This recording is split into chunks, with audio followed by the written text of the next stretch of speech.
Yes. Yeah, Okay. she's Yeah. just in the next room over, so. All right, well, now that we have everybody here, let's get this show on the road. Let's not delay any further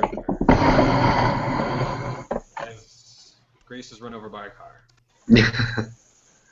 So where we're going to begin is with the eldest of the three, and that would be Rufus, Rufus Sterling. And where we're going to begin is in Raleigh, North Carolina. It is pre-Civil War. Fort Sumter has just been attacked, and the conscriptions have been going out. And Rufus feels it is his duty. How would you frame how Rufus is feeling in that moment? Um, Attacked. You know, this is a war with a border, you know, that his home is on. There are soldiers marching south towards his home. So whether or not he agrees with the cause, he feels, you know, I guess a duty to defend his home, his family. All right, so what we'll begin is we'll begin the morning that he's leaving. It is on the family plantation. It is rather small and meager, but it is lasted through the Sterling family for the last 100 years, ever since the Revolutionary War. Has there been family land on Sterling? And the family is bidding Rufus a fond farewell.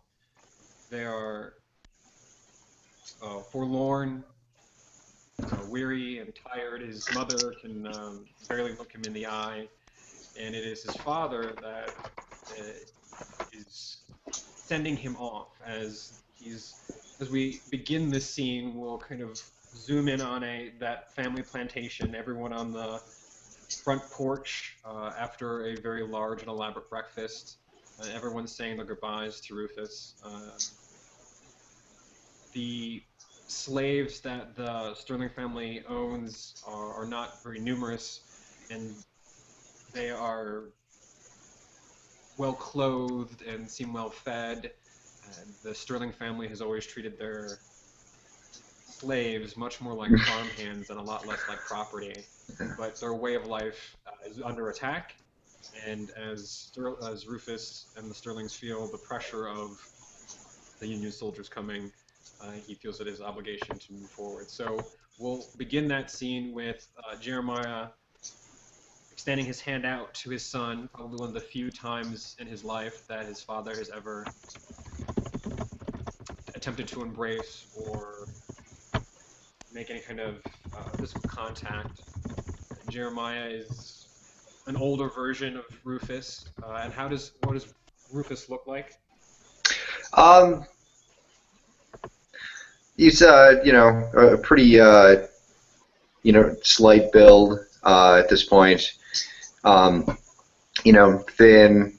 You know, he's done some work, but you know, he has been afforded all of the luxuries of you know, being a plantation owner. So much of any manual labor has been done for him on the backs of unpaid servants. So, as you might expect, he's a little soft looking.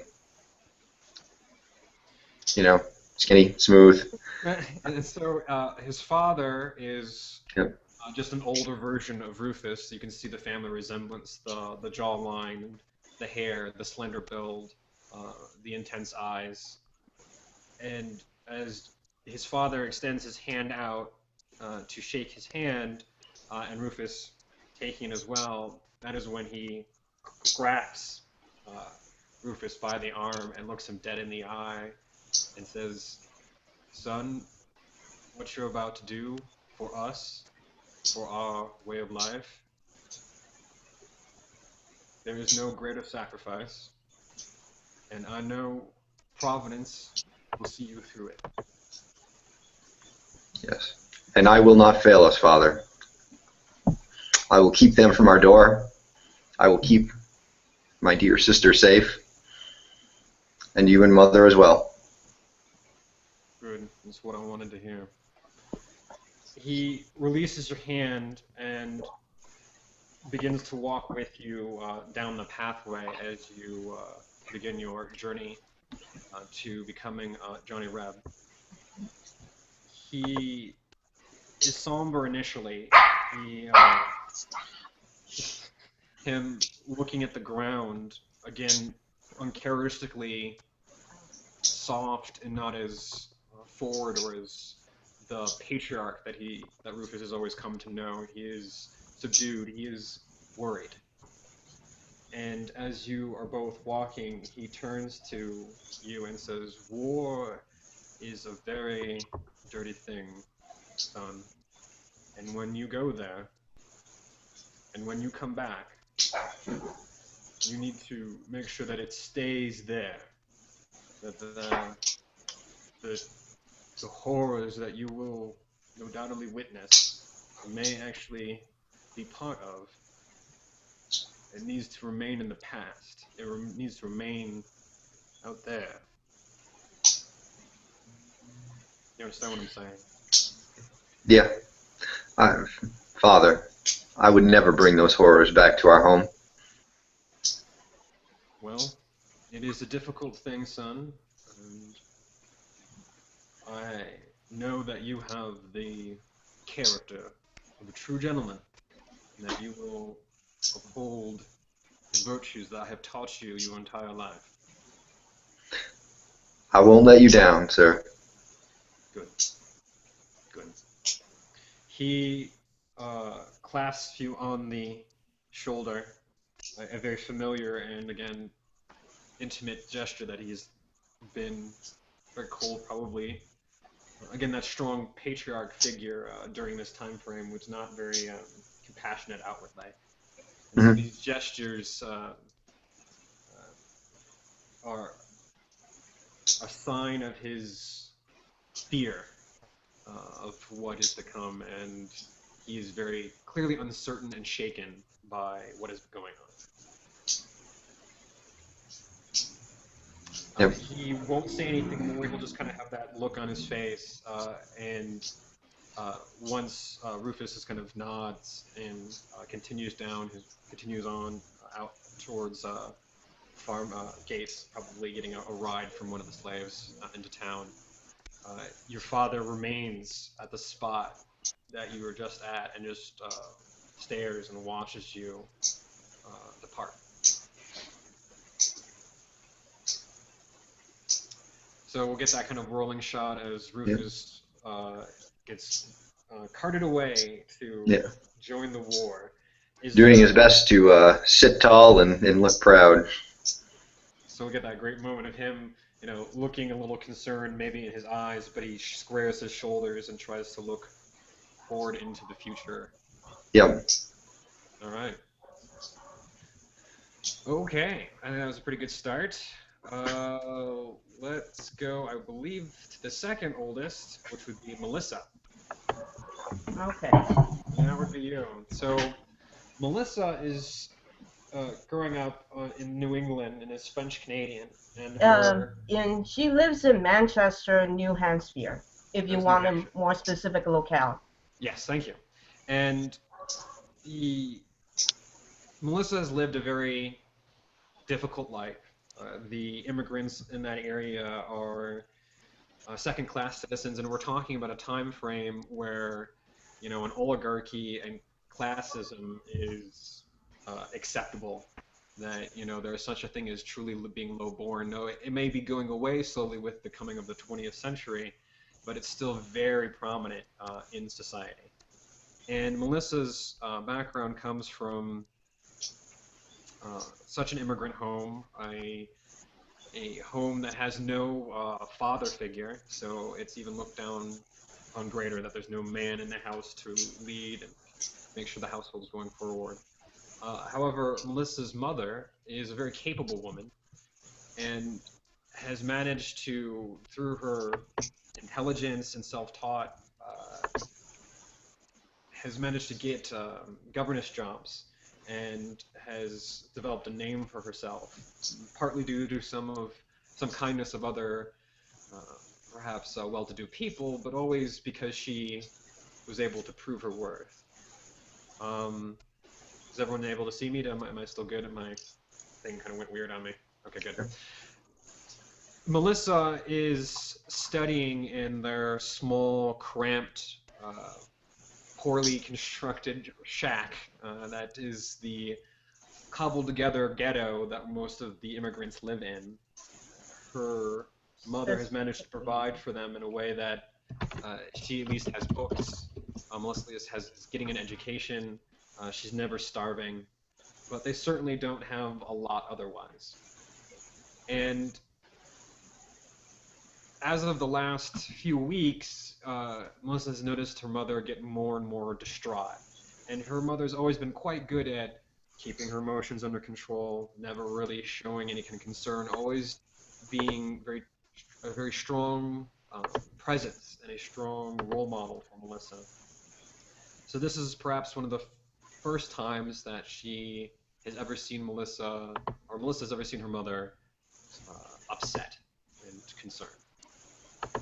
And she is in the kitchen, or what passes as the kitchen, living room, near bedroom, with Melissa, just going over her studies and where she would normally be much more invested and more interested in what Melissa's doing, right or wrong.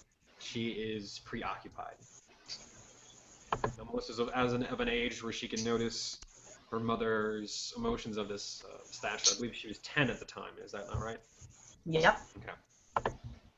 Is Melissa, do you want to do anything? You're just going over your arithmetic at the moment.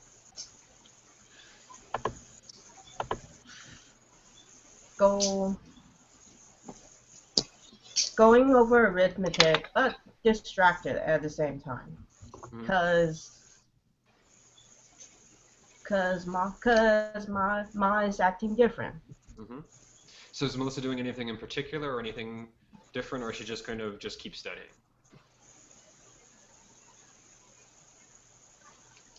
She was she she would know. She knows she can kind of guess that her mom's not gonna give her a straight answer, so she's gonna kind of go to try be like a little girl, go over to her mom and try to ask, also try not to pry too much.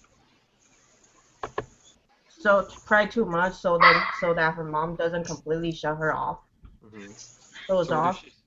Okay, so Melissa's walking over to her, and as Melissa, what are you saying?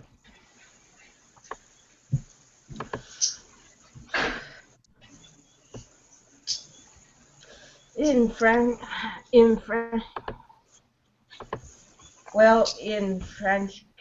supposedly in French Canadian, she'll ask, Mom, what's wrong?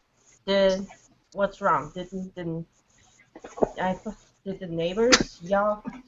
Are the neighbors yell at you, or what,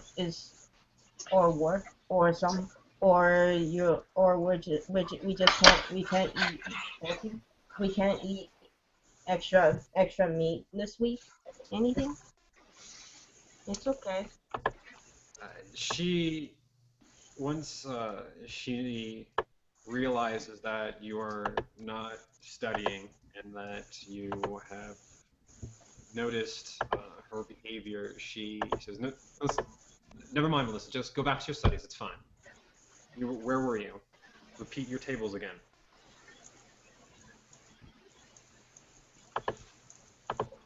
What does Melissa do?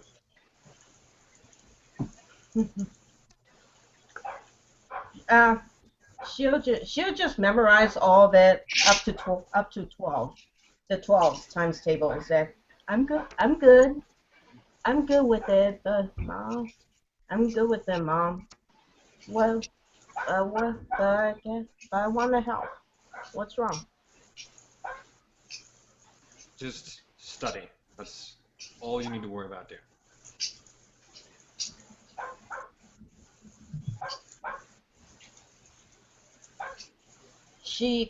Melissa kind of looks at her quietly, and then kind of looks out the window to see to kind of see the society, kind of see the neighborhood. The neighborhood is a neighborhood called Little Canada. It's where all the all the neighbors in the area are similar French Canadians, So her mother is, great. So she goes back to her but studies. they don't, but they are. So just go back. She goes back to her studies then, is what you're saying. She can only kind of guess. She can only kind of guess and be quiet. Yes. So, all right. So Grace she goes, all right, Mom, and she goes back over to her studies and begins trying to study her 12 times table. And your mother, again, kind of drifts off. For at least a little while, she tries to stay focused and help you, but eventually she drifts off again. And within a few minutes, a little while passes, and there is a knock at the family door. Your mother jumps noticeably when the knock comes and gets a very pale expression. Color drains out of her, and it takes her a very long time to cross a small distance to open a door. As she opens it, there are two gentlemen wearing clothes befitting men of a greater station, men of wealth and character. Melissa has never seen them before, or maybe she has and just doesn't quite remember them, but they just don't seem familiar. And they walk in as if they own the place, and they are speaking in English. And your mother's English is pretty good, though she has a pretty poor accent. She's a quick study for someone who learned how to speak English on her own, but her accent is atrocious.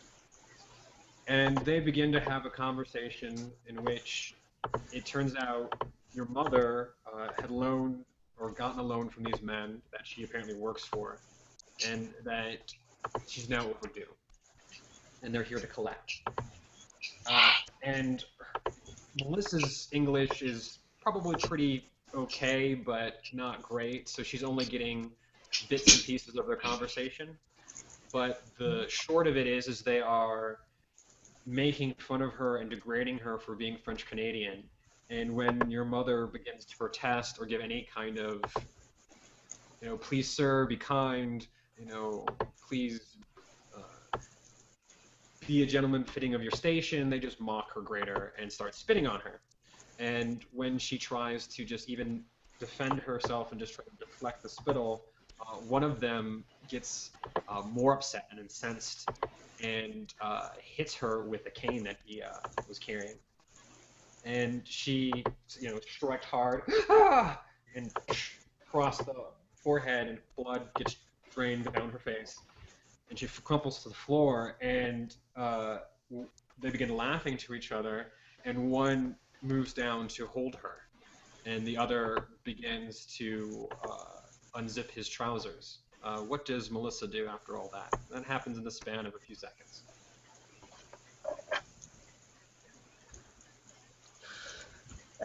Stitch there, another shot. Can they see her? Oh yeah, they Can they see her? Seem to care. They don't seem to care that she's in the room.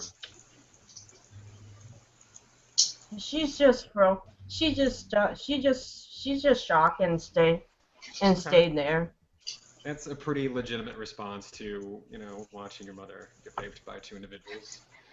So you freeze and just watch the horror go by, feeling increasingly helpless, being able to do nothing to stop these men. And even though she can only catch snippets of what they're saying, she can tell how much they're reveling in it and how much they seem to truly feel better about themselves as human beings for doing this. It's not just simply a release for them, but this is putting trash in its place. The act does not take particularly long. Both of them finish rather quickly and leave. And your mother is left there crying, weeping on the floor, as Melissa is still, I assume, sitting there shocked. Once they left and the doors closed, she'll go hug her mother. Okay. And what's going on in her head is that even though I am helpless, I can remember this, and I will remember this to tell. Eventually. All right. So we'll get a nice kind of still shot of Melissa and her mother weeping now ever so quietly, now that she can sense that her daughter is there with her, holding her and comforting her. And we'll just leave that scene as the sun begins to go down and the candle light drips down to almost nothing as the last remaining light disappears, just holding each other into the darkness. All right. So we'll move on to the next, and that would be, is that Natalia? Is that right? Yes, Natalia. Natalia. So Natalia has grown up in Tsar-controlled Russia. This is what would be about 1917. Is that right? I think. Is like Yes. When it all went kind of crazy. Yeah. And so she has lived in Tsar Russia for most of her life. Her family has been favored by the Romanovs for at least the last few generations, and Natalia, at a very early age, showed aptitude and talent for dance, and her patron family, the family that worked for the Romanovs and the Tsars for so long, made sure she got the proper education, and she became a very accomplished ballerina. And what we'll see in this montage is a career of a woman who is incredibly talented, but perhaps not as well known. She is a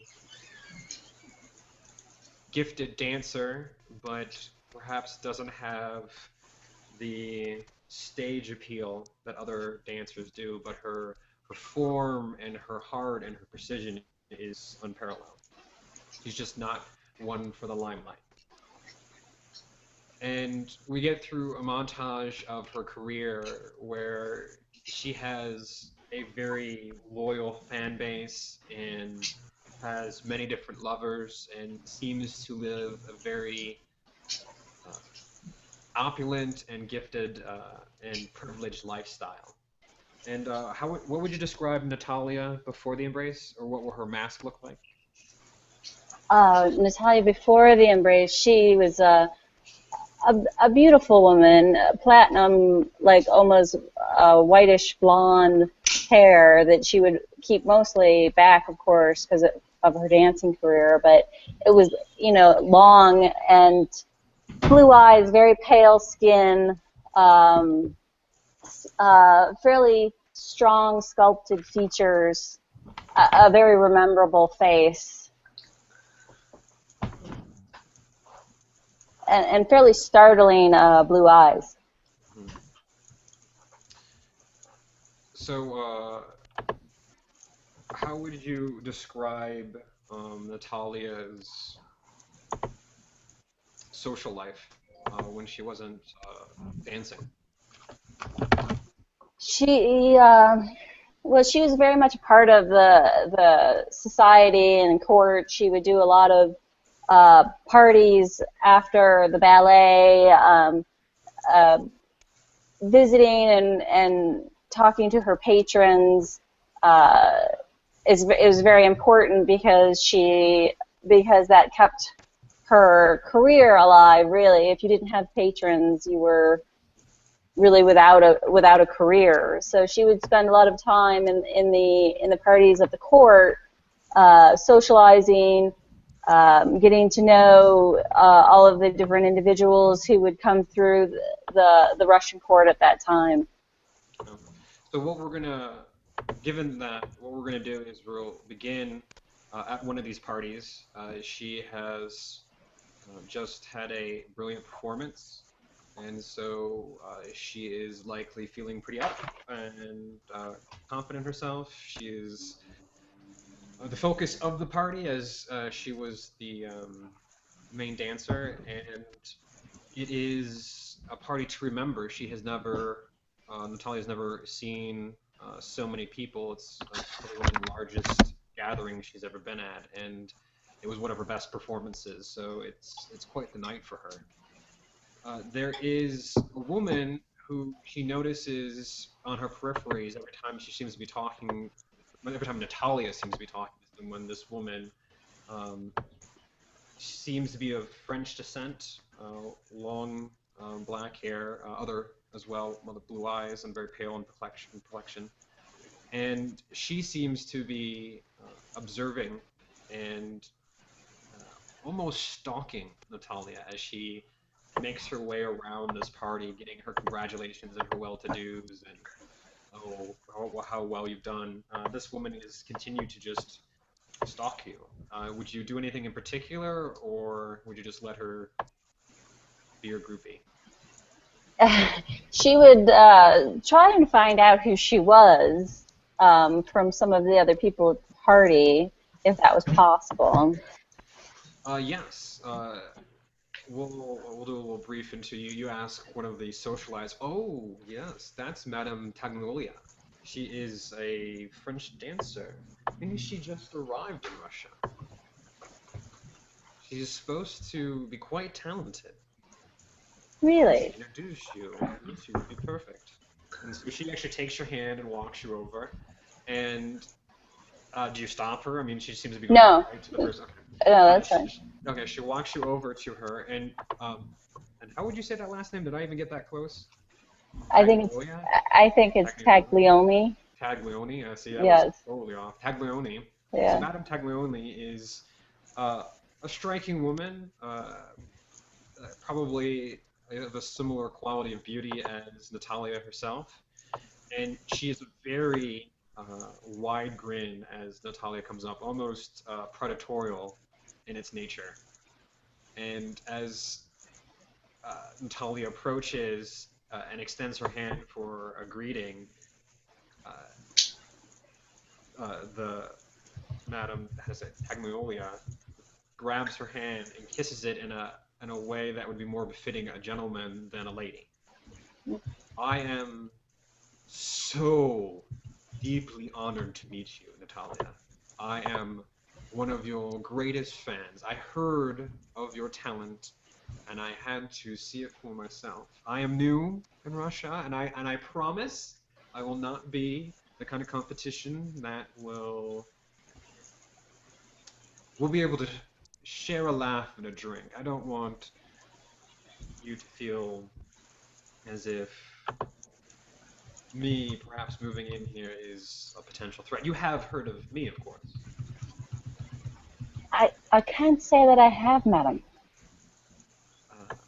Well, my representation normally precedes me, and I would say that we must do a production together. I would much rather us be creative collaborators than rivals.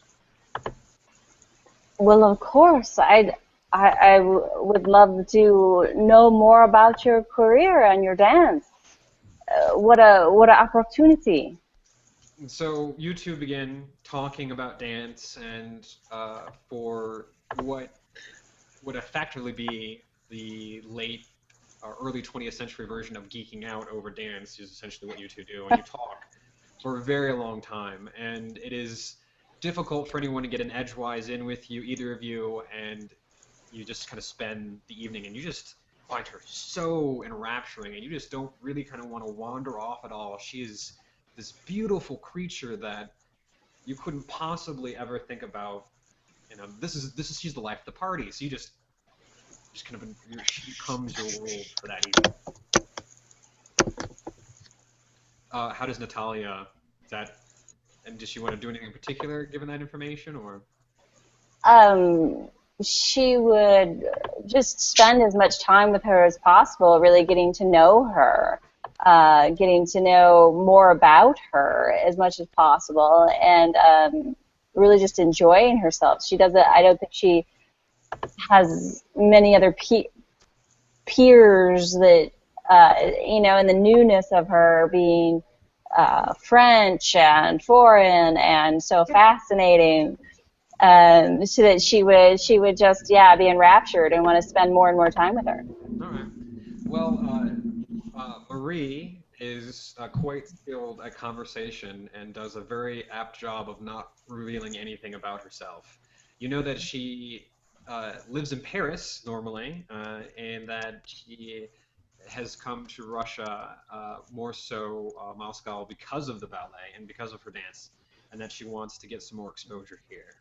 That's about as much as you get out of her. Otherwise, you don't get a sense of who she was, where she grew up, anything else about her. She does brag about her career, so you get a sense of perhaps the plays or the dances you share, but not really a good sense of her.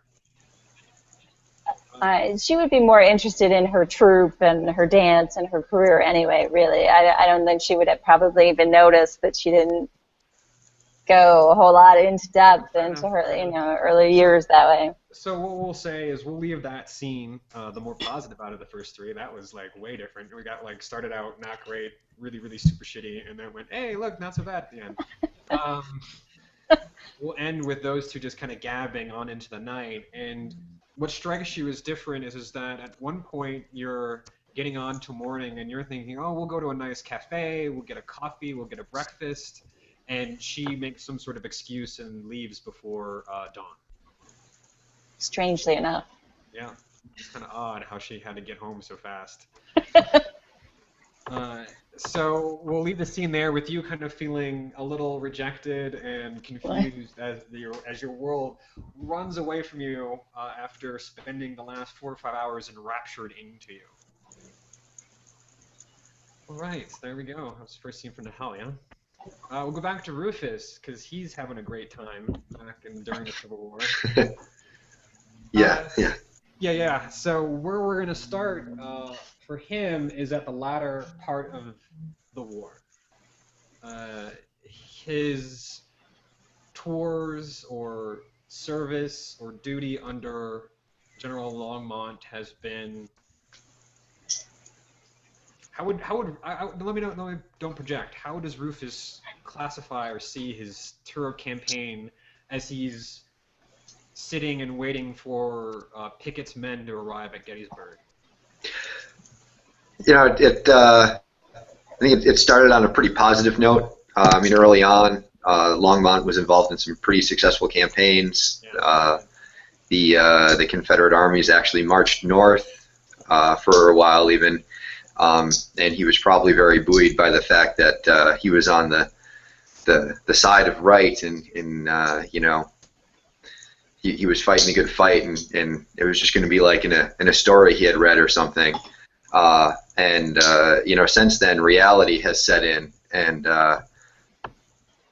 it has become quite the challenge for him to remain kind of true and stick with his duty as they've suffered retreat after retreat and horrendous casualties. Rufus was there for the Battle of Antietam. Is that how you say that, right? Antietam, yeah. Antietam, thank you. And so, how did surviving that particular incredibly bloody exchange? Did that have any other particular bearing, or is this just kind of like one more thing in there? I think that one probably sticks out because of the level of carnage, but I think like anyone who has experienced the prolonged mental and psychological trauma that 4 years at war can produce, I'm not sure it's particularly memorable.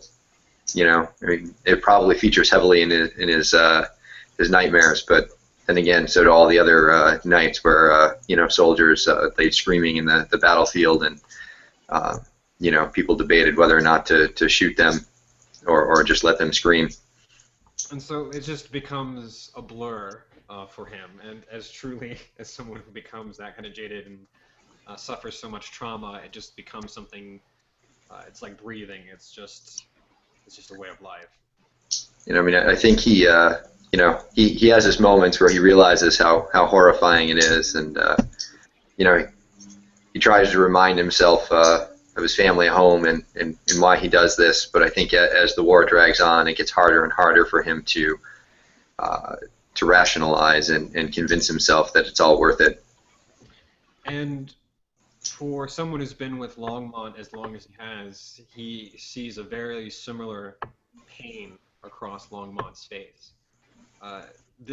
During the Battle of Gettysburg, this was the time where this very established career, this Lee's warhorse, is beginning to crack. And there wasn't a lot of knowledge as far as how we understand why Longmont made the decision he made during that day. But Rufus, having been there and seen the look in his eyes, knows exactly what Longmont was feeling. And when General Lee kept giving out orders that Longmont did not agree with, his dissension became apparent.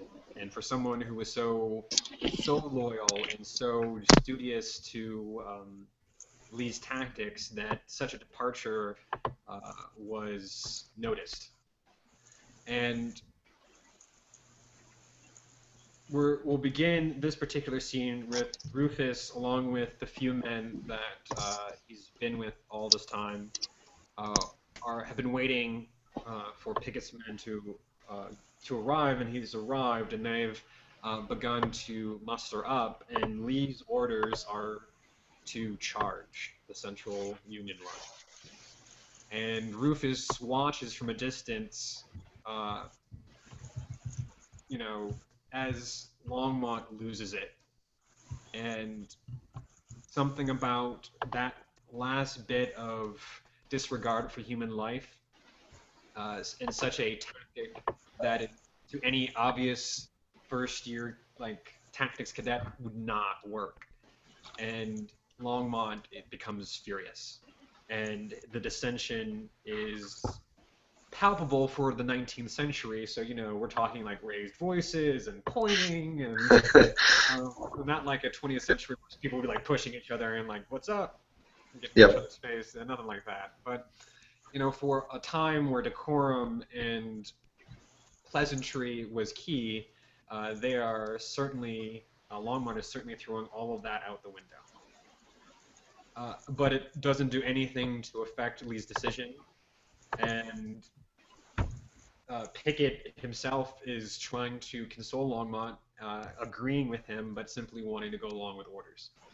So where we'll begin the scene is Longmont coming back to his men and telling them himself what the order they already know has been given, but something about him wanting to look everybody in the eye and telling them himself seems important to him, and he just walks back and forth in a particular spot where most of you are gathered, and he kind of looks out over to you all and says, I have asked you to do a lot, and you have suffered, and you have sacrificed, and so many of our brothers have died, and now we are moving into Hell's Folly again.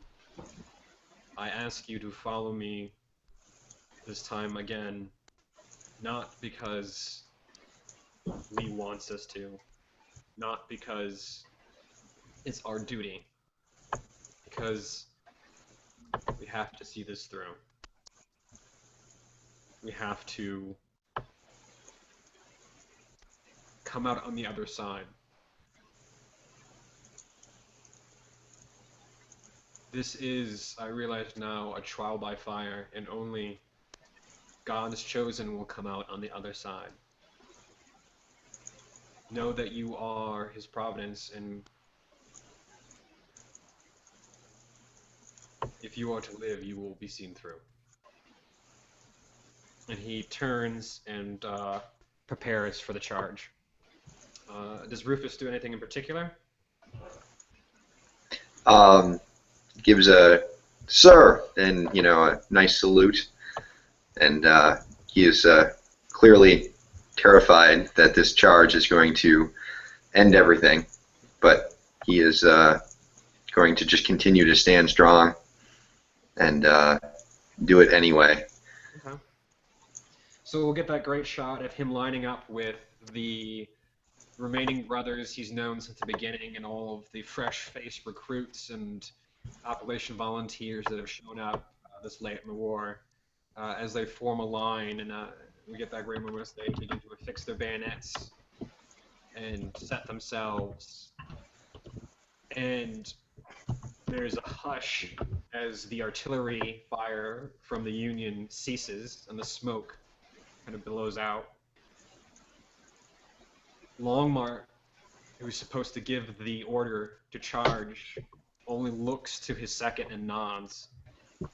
And his second shouts, "Charge!" And the whole line rushes forward. And as you rush forward, Rufus, you through the smoke and hear the pop, pop, pop, pop, pop, pop, as the Union line engages the charge, and the rebel yells whoop, whoop, whoop, whoop, whoop, whoop, are going out across the line, and that for a moment gets everybody a little invigorated. That as you can hear all those yells going off, you can at least feel a greater sense of connection between all of you. So you're not going in this alone. And the artillery fire begins to kick back up as you make the run. So you're dodging and moving in and out. You watch one of your brothers get his head just blown clear off and his body kind of splatter outward as he gets hit with a cannon fire. As you pause to watch that, as one of your other compatriots pauses to watch that, a bullet ricochets through his eye and he drops to the ground. And you realize you got to just keep moving, so you just keep going. And as you move through this fog and smoke, there's a dog, and he's coming to save you. It's Lassie. Lassie, help me! I'm so sorry. That's my neighbor's dog. Through the smoke and the pops, there is just a moment where Rufus realizes that bullets are going by him. The places he just were had exploded, or when he moves to the left or the right, it was the right choice as men are cut down by bullet fire. And as he starts climbing a fence, as there's all these different fences that the Unions had placed themselves on the opposite side, he starts climbing these fences. Sure, he's going to get cut down, climbing over all these fences. And at one point, a bullet passes through the wool of his shoulder, but doesn't even, barely a flesh wound. And he just keeps going, and eventually he sees the Union line. Does he do anything in particular? Does he just keep going? Well, yeah. He probably turning and running. So I was just. He probably hazards a glance to see how many children of Providence have made it this far with him. Not many. But I wouldn't expect that. But there are some, so he, gives out a holler and, fires a shot and keeps going. All right, so we'll get that great moment as he comes through the opposite side of the smoke, and he sees the few other graycoats making their way through the smoke. He lets out a yell, and another guy down the way sees him and lets out another rebel yell, and as you both take aim and fire on some Union soldiers, the Union soldiers are clearly rattled that anyone has gotten through. And by the time you guys are shooting, you actually have the upper hand because of that sheer momentum, of sheer ferocity that the Union soldiers are panicking. They didn't really expect to have to fire again, so most of them had fired once and hadn't bothered to reload. And so now that they're confronted by a bunch of Johnny Rebs, they're just getting kind of cut down. So there's a moment where everyone on the front line feels like you might have a shot. Does Rufus just kind of go full Borg? Some of the Rebs are cutting and turning. Others are just jumping the Union line. Fortifications. He'll stop and stand tall and try and shout some orders and bring people back into the fold. look at the Union run, you know. We've got them. Press the attack. So you managed to get a few that near you who were kind of either frozen in place or looking like they might begin to turn. Once they hear your voice, they come up behind you and at least start supporting you. And you are taking out a particular column of Union soldiers, and you're doing well. You're actually cutting through. You're actually making a hole. But within a few moments, you can see the other companies coming in to support them. And that this was really what you just cut down was really just the front line. Yeah. I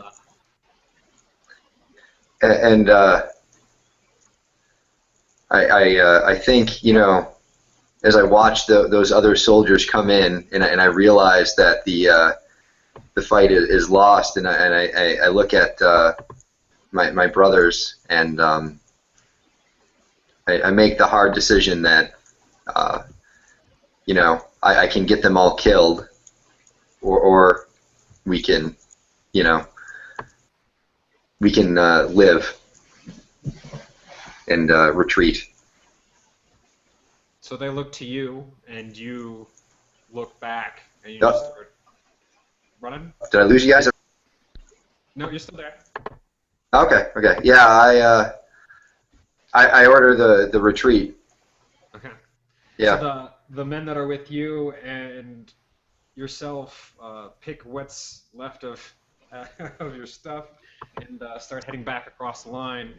Yeah. And as that happens, the gunfire erupts as the second and third columns that were preparing to meet the line manage to engage the enemy. And one of the men that you were running with right next to you gets his calf blown out and just falls to the ground, screaming in agony as you keep running. As I stop to try and help him, Okay. and, you know, ordering him to, you know, hop along, you know, like, Right, keep so moving. Keep moving. You're dragging him and trying to. I'm dragging him. I'm like kind of encouraging him on. I'm like, you know, you stop, you die. Keep moving, son. It's like, oh, yeah. So you're like pulling him with, and you're dragging him out, and as you're getting through the smoke, most of the smoke has dissipated at this point, so it's a pretty clear view, and the Union is pressing the retreat at this point. And you get it back over to the Confederate side. You manage to get this guy over a couple fences. You know, he's in a lot of pain, but he still have enough strength to at least, you know, assist you getting him over, so you're not completely slowed down. But by the time you get over all these fences, you can tell he's exhausted. So you have to carry him essentially the rest of the way. And you're just dogging it out, and you see Longmont trying to regroup his boys. And you head on over to just to head out to the regroup. And as you set the guy down to see if he's all right, he took 2 more bullets for you. Oh. So you lived, but he died. I, you know, stop and take a moment to thank him and bow my head, and then I leave him there. Okay. And so you hell ass to Longmont as he's the horns blaring for the retreat and the regroup, and what's left of his men regroup back into Lee's forces, and that's where we'll end that particular scene. Sucks for Rufus, man. He doesn't get no cool socialite scene. No, I get to be surrounded by death. That's what you get for making bad choices. All right. So we'll move on to our next scene, which is for Melissa. And this is Melissa as she's much older, so we'll get a description of Melissa as she will be when she's embraced. So what does Melissa look like? Her, I guess, was it mid-20s when she got embraced? Yeah, she's mid-20s, just a few years out of college already, and she has long auburn hair, but otherwise she tries to dress and style her everything like her peers. Okay. And so Melissa, where we're going to start at is that she's in what would be a virgin newspaper She is one of their reporters, and Melissa has managed to get a job that would normally be only reserved for a man due to her relentless nature to discover the truth. That her dedication to her craft and her skill has left her to become one of the best muckrakers of her time. And the fact that she is free of the misogyny and the constraints of being male, she has found that her voice carries greater weight, and as long as she can handle some of the sexism, it's difficult for anyone to dispute her results. And we're going to begin a scene where she is just finished speaking with her editor and convincing him of a particular story of some fraud and corruption within the city council. And as we begin the scene, Melissa and him are walking out of his tiny office into the open area where all the reporters are. And he looks across the room to what seems to be the only lingering workers in the room, and it looks to him as like, "Well, boys, she outdid you again. Better do something about this. She's making you look bad. Stuff's grade A stuff. You'll make a lot of money selling papers. Let's go." And so he takes his hat and gets ready to leave, and just kind of gives those two a shrug and a wink of jest. And Melissa's left in this room with these two gentlemen, and she has her own desk, as these two do, and she's likely just walking over to her desk and getting ready to depart. This isn't anything new for Melissa. She can see it coming a mile away. These two are starting to walk over to her with intent and that look in their eye of causing trouble. Does Melissa do anything in particular? Just lets them walk on over?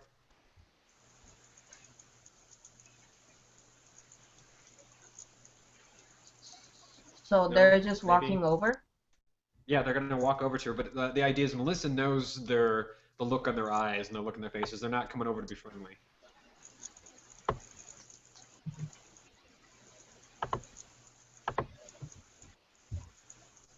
So she just waits, let them come over.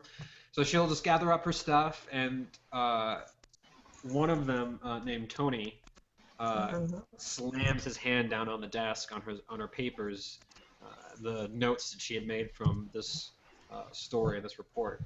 And he looks her in the eyes and goes, "What made you think, or even gave you the idea that you had a right to be doing this?"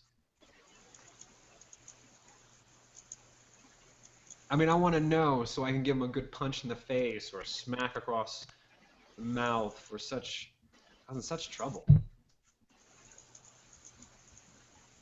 Getting a woman thinking that she's better than a man? I mean, really.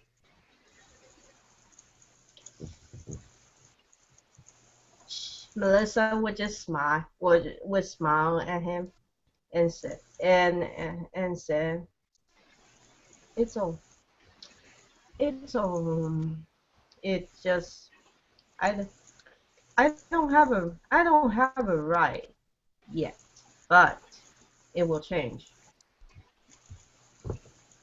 Yeah, and how's that going to happen?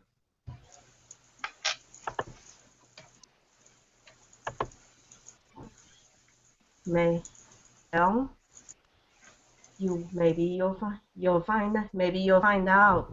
You're a journalist, aren't you? You'll find if you find out, you'll be able to write. You'll be able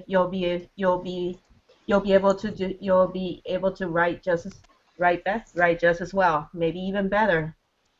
Mm, and then you don't have to worry, wouldn't you? I see.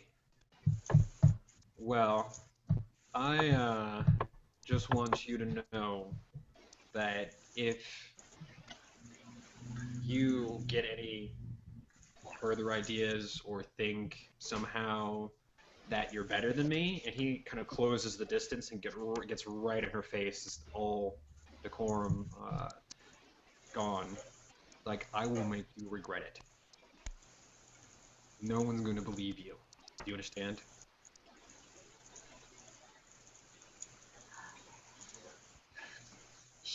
She's she's my she's at this point she knows that this is just something that she needs to let go, or else it would just get worse. So she smiles. Understood, sir. Understood. He not taking any kind of bait and seeming unable to continue his own uh, momentum, just kind of sneers and goes, "Good, remember that." And the other guy with him, his friend that he hangs out with, Bart, just kind of nods in agreement. Doesn't really say much, but certainly is backing up his friend. And they leave pretty quickly. And from behind you, you hear, "Yeah, I'm really sorry about that, ma'am. I and you turn and look, and it is like one of the newer reporters. It seems he's younger. He's probably a little younger than you. And he goes, "I'm really sorry about that, ma'am. They clearly have no respect for a lady. I apologize."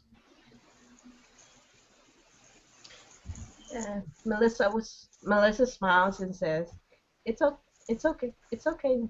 It's all right, newbie. I'm used. There. I work here long enough. There are all types of people. You just gotta know how to talk to them." Right, right. Well, you're one classy lady then. I'm William. It's a pleasure to meet you. I've just heard that you write some great stories, and I was just wondering if I could talk to you about some of your questioning techniques. If that's all right. It wouldn't be untowards. I wouldn't put you in a position that people would think anything towards. Right. It would be here. Nothing, anything else. Damn. Looks a little nervous. Upper William. Yes, Upper William. And my techniques are journalist bread and butter. What can Well, what maybe you can just give me some tips. Maybe you can just help me on maybe some of my questions. how how to ask questions, you say? You're asking you need to try to look at the places where people don't expect. Just look, don't expect. That's when they let their guard down. To ask a lot of questions that no one expects. All right, I think I can do that. That seems easy enough. Not too much though. Oh, right. Not too much though. It's great. They could get annoyed. Right. No, that makes sense. That makes sense. Okay. Well, you seem pretty busy. So it was a pleasure to meet you, ma'am. Melissa. I'm sorry. I'll, I'll, yeah. And he kind of sheepishly leaves rather quickly. Aw. Do Um. you have an idea, or is Grace going to go after him or say something? It depends. Was I going to do anything else? Nope, that was just the evening. That was just to see it as you were just filing your report.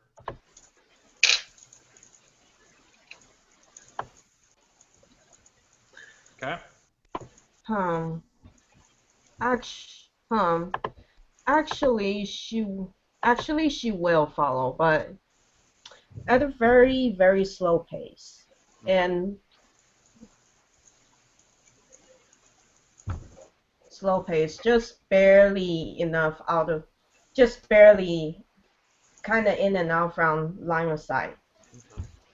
What And is her cadre. intent? Is she just going to follow him, or? Cause the way he acted kind of confuses her. Was there was there some was there someone that he want was there someone that he wants to question? Yeah. Okay. So you go and you try to reach him, and are you going to try to help him with his questions? Is that what she's intending to do, or just watch him from afar? That's that's what she's gonna try to do first. Try to watch from afar. Well, we're going to leave the scene there because we're going to move on to the next one. But the idea being that she just kind of watches him for a while, and maybe at one point decides to help him with his questioning. Yep. Okay. So we'll go back over to Natalia, and the city of Moscow is burning. The revolution is in full swing. The Bruges' internal civil war has led to it spilling over into the mortal world, and now Russia's in revolution. Natalia, like most of the upper crust, got caught off guard by such the fast sweeping nature of the revolution, and finds herself trapped within the city of Moscow as it burns. She is attempting to do what exactly? Let's say she was in her home in one of the nicer parts of Moscow, which is a target right now. She's been trying to find anyone who can provide her transportation out of Russia. As she is part of the noble family, she has seen them being dragged out of their homes and executed. The royalty, family by family. So it's just a matter of time. So she's frantically trying to find a way out. Okay. Well, you know that Marie, I can never say it right. How do you say Taglialia? Taglioni. Taglioni. You know she's already left. You probably went to her first. You sent a runner to her villa like right away to see if she could help you out. You knew she was leaving once things were getting tense. But it turns out when the messenger comes back hours and hours later that they had to avoid crowds and getting caught. But her entire estate was empty and she had fled apparently. So her one real guaranteed ticket has already fled, and so now, as you said, she's just attempting to find any way out of the city. The runners that she sent out to various different other merchants or other people of note that might have the means to get her out, those runners have not come back. So she's, of course, fiercely packed packed what she could carry, and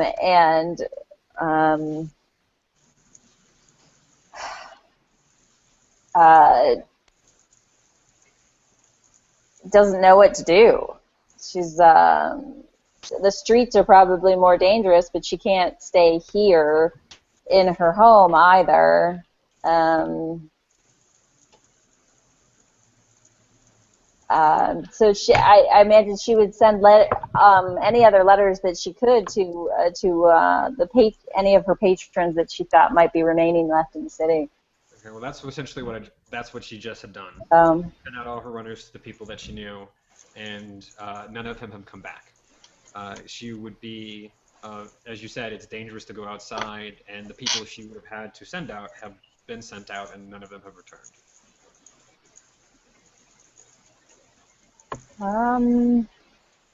I guess she's gonna hole up for now.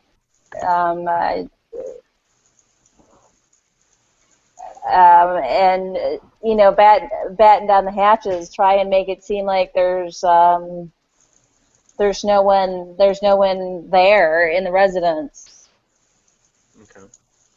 She does a pretty reasonable job of that. I don't think that she's got the time, and she is certainly in part of the district that the nobles are getting killed first. So she's at least second and third on the tier of that list. So she has some time.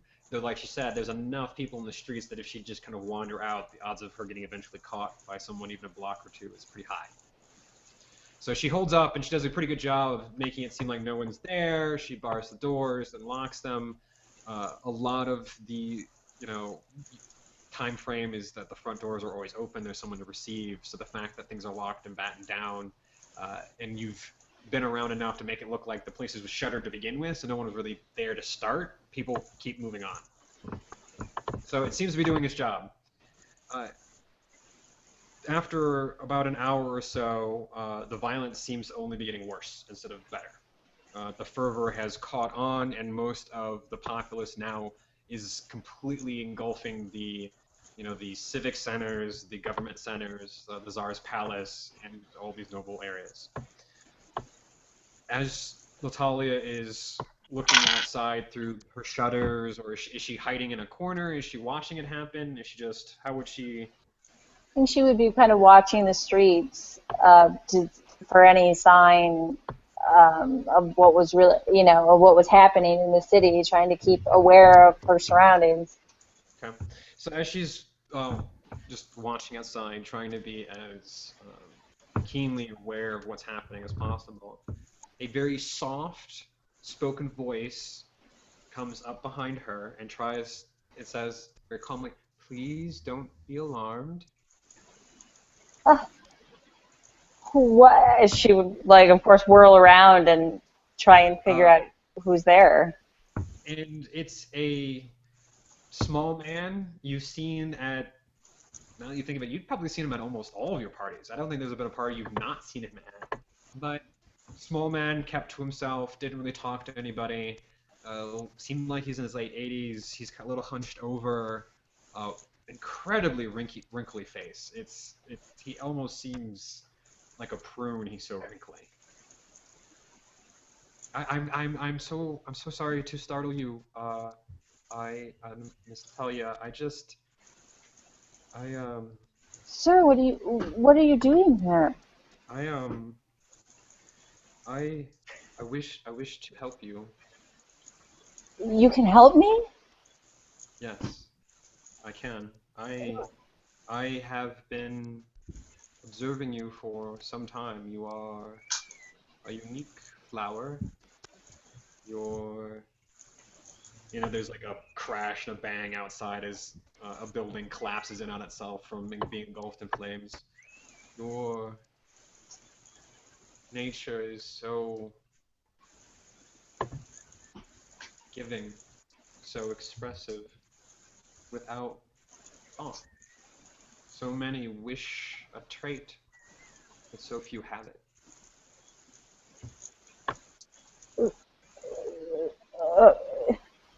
How?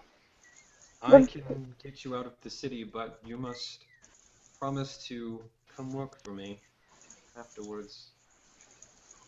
All right. What kind of work do you need me to do for you?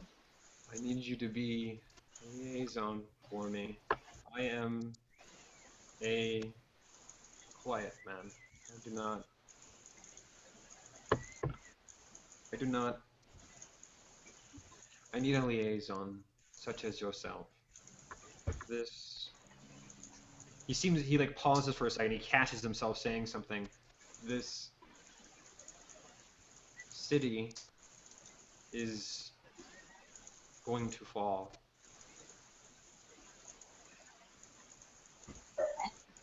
I believe you're right, sir. I would take whatever help you could give me. I am in desperate need. Very well. Please. He kind of extends his hand out to you. She would take it. Okay. And he just walks you calmly over to the door and starts unlocking it. But it it's dangerous out there. How will we get through the streets? How will we not be seen? We shall be safe. We shall be safe. And as he keeps, when he's unlocking the stuff, some of the fortifications you put in were with tools, and he just kind of pulls them out with his hand. You know, it took you a little bit of time to like wedge into place, and he just like plucks it off. And he gets your fortifications plucked off the door, and he just opens the door as he was going out to the theater, like nothing was wrong, and he just kind of takes you out with him. And there's a moment where at least 30 people see you walk out of that doorway, right? At least a good 30, 25 people, and they got torches, flintlock guns, your typical angry pitchfork. You know, we got to get one of those guys in there. She's like trembling, shaking, like horrified. All of them get this pleasure and disgust in their face, like, another one. And all of them simultaneously get a blank look on their face and go about their business like you guys weren't there. Like the door didn't open. And you walk through all of them. And as you walk through them, you know, one's about to step in front of you, and he just gets this weird look in his eye, and he just takes a left step instead. And you guys just kind of weave through this crowd. They don't even seem to notice you. She just stays as quiet as possible and just follows him, like right behind him. And his grip on your hand is very soft. And there was a moment where you was going to trip and fall, and he grabs and sturdies you with his hand without really moving, and you just kind of, it's like almost being caught by a balance beam. It's like his arm is such a fulcrum, and it just catches all your momentum from the fall. Like, are you all right? Yes, I'm well. And just you kind of keep walking through, and eventually you get to one of the gates of the city, and there is a pile of carts, dead horses, and just anything to prevent anyone from leaving the city. And he gets a very concerned look on his face. And he walks you over to a spot, and he says, "Stay here." You move? No. Okay.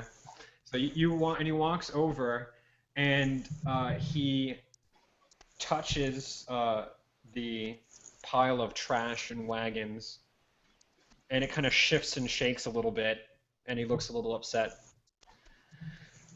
And so he gets a ham fist and pulls his ham fist up in the air and strikes down like you would a hammer and bell at a carnival right in front of this pile of wagons, and it thunders the ground and it cracks out, and you're knocked off your feet immediately, and this pile of wagons and rubble just kind of collapses in on itself, and a small little area kind of forms, and he just goes in and just starts tossing wagons and like dead animals out of his way, like one-handed. It just kind of forms a path.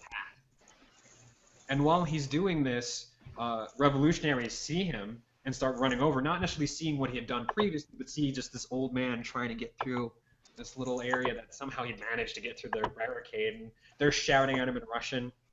He turns and looks at him, and he disappears, like just straight up disappears. They look confused, and then they get that weird look in their eyes, and then just walk away. And then you feel your hand being grabbed, and shh, and he walks you out of that gate. She just like huddles like against him and like behind him as close as possible. Yeah, and Natalia is probably, how tall is Natalia? What did you say? She's 5'9". Okay, so a reasonably tall lady, and he's maybe pushing 5 feet. So he's like a little hunched dude, and you're just kind of like crawling up against him and just walking out. And he will walk you out and around, and you'll eventually come into what you think are the aqueducts. for the city, and like the older aqueducts. And when you arrive there, he reappears, holding your hand, and as you kind of come into this little area, 3 or 4 more into these individuals appear. And when these individuals appear, they do not look human. They look like monsters. What are you? And he kind of touches you, and you fall asleep immediately.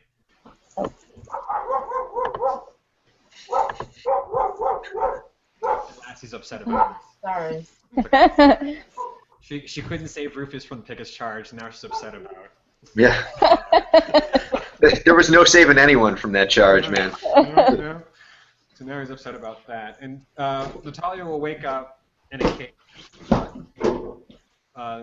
What seems to be this older gentleman's lap, though he doesn't look human anymore. He looks like a dried out husk of a body. He has no water in him at all. He's wearing incredibly tattered friar's clothing, like a friar's monk clothes with just like a little belt, like a little rope belt, very meager.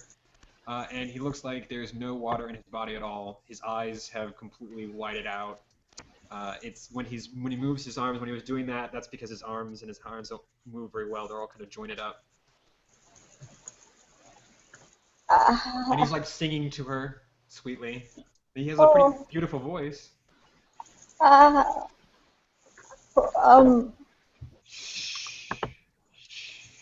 that's when his fangs come down, and he bites into her neck, and the kiss overwhelms her, which feels amazing. And he doesn't stop drinking. And so we'll have that great scene as we pull back of him feeding off Natalia as the color, what little color she had, drains and drains away. And as we pull back and away, we see this man bite his wrist and put it to her lips. Right. Now we're back around to Rufus. Of course, we have to go back in time. And this is after the war. He has been home for a little bit of time, and things have not adjusted well. The war has devastated your family's fortune. You're barely surviving, and of course, your slaves are still actually kind of hanging around because, again, your family treated them much better. But even now, they're getting that itch to have freedom. Even if you guys were incredibly kind to them, there's just the appeal of having your own life. And so your families even hit harder times as they leave eventually. And we're going to begin this scene with Rufus. The sun is set. He's well into his, what is his drink of choice?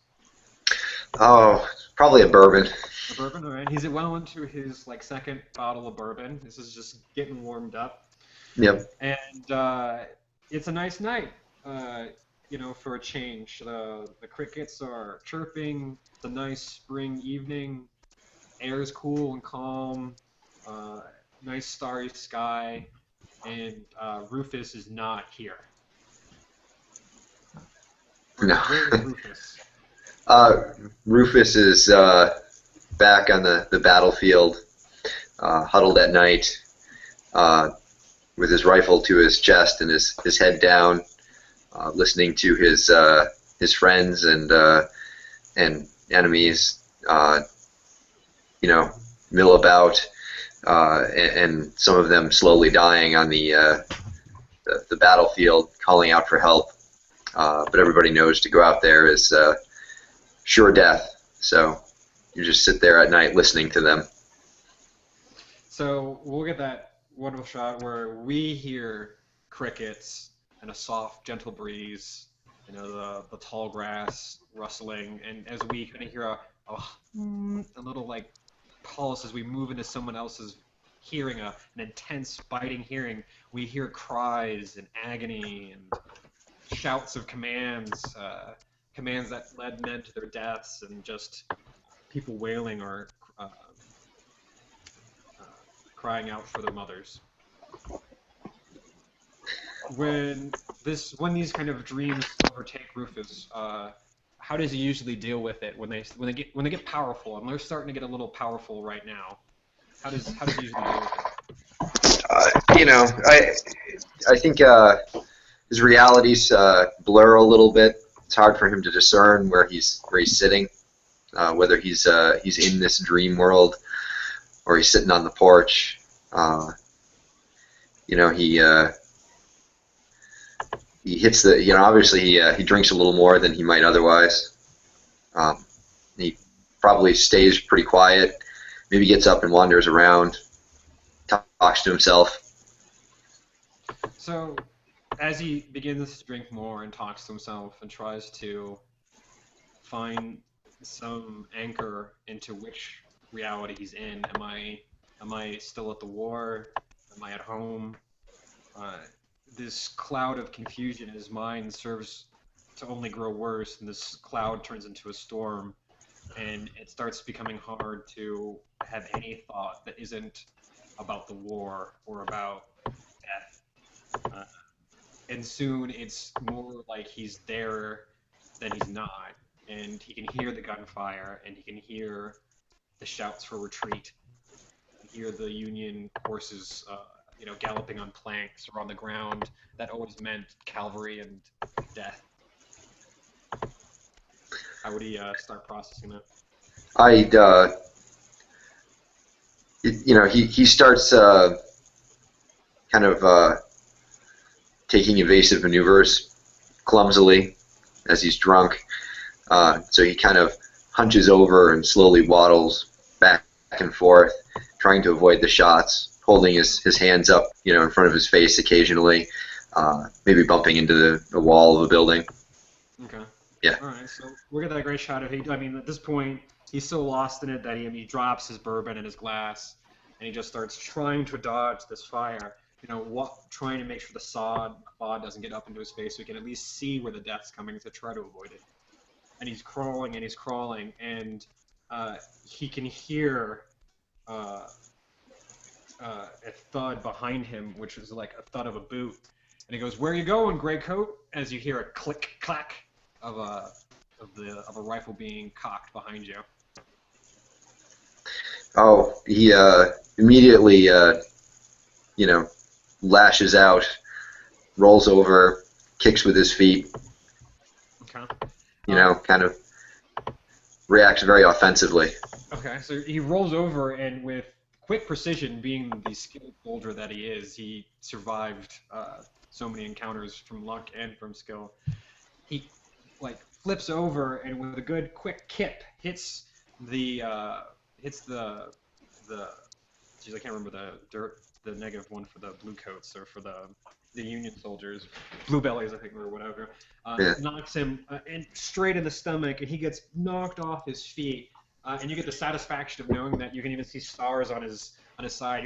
You're gonna kill an officer, so there's even a moment of joy as you kick him back and knock him on his ass. And as you kind of clumsily get up, your vision clears, and you just kicked your sister straight in the stomach, and she doubled over and fell on your bourbon bottle, and there's glass and blood everywhere, and she's crying, and it's hysterical. Like, "It's me! Stop! Please stop!" Charlotte, my dear Charlotte. And she just, as soon as It's like you hear her, she just kind of trying to pick her up, and she's running away.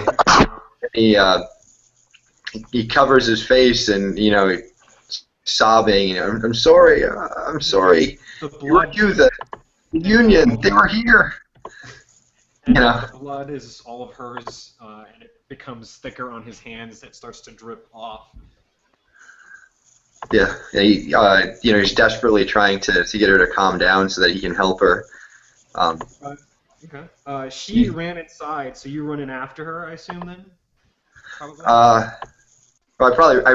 I get maybe to the door. She got herself inside. I look at the blood on my hands. Doors there's a blood trail up the stairs. They got nice parlor stairs like they would in a Victorian home. Yeah. I begin to wonder what I should do, and I kind of continue up more slowly, weakly.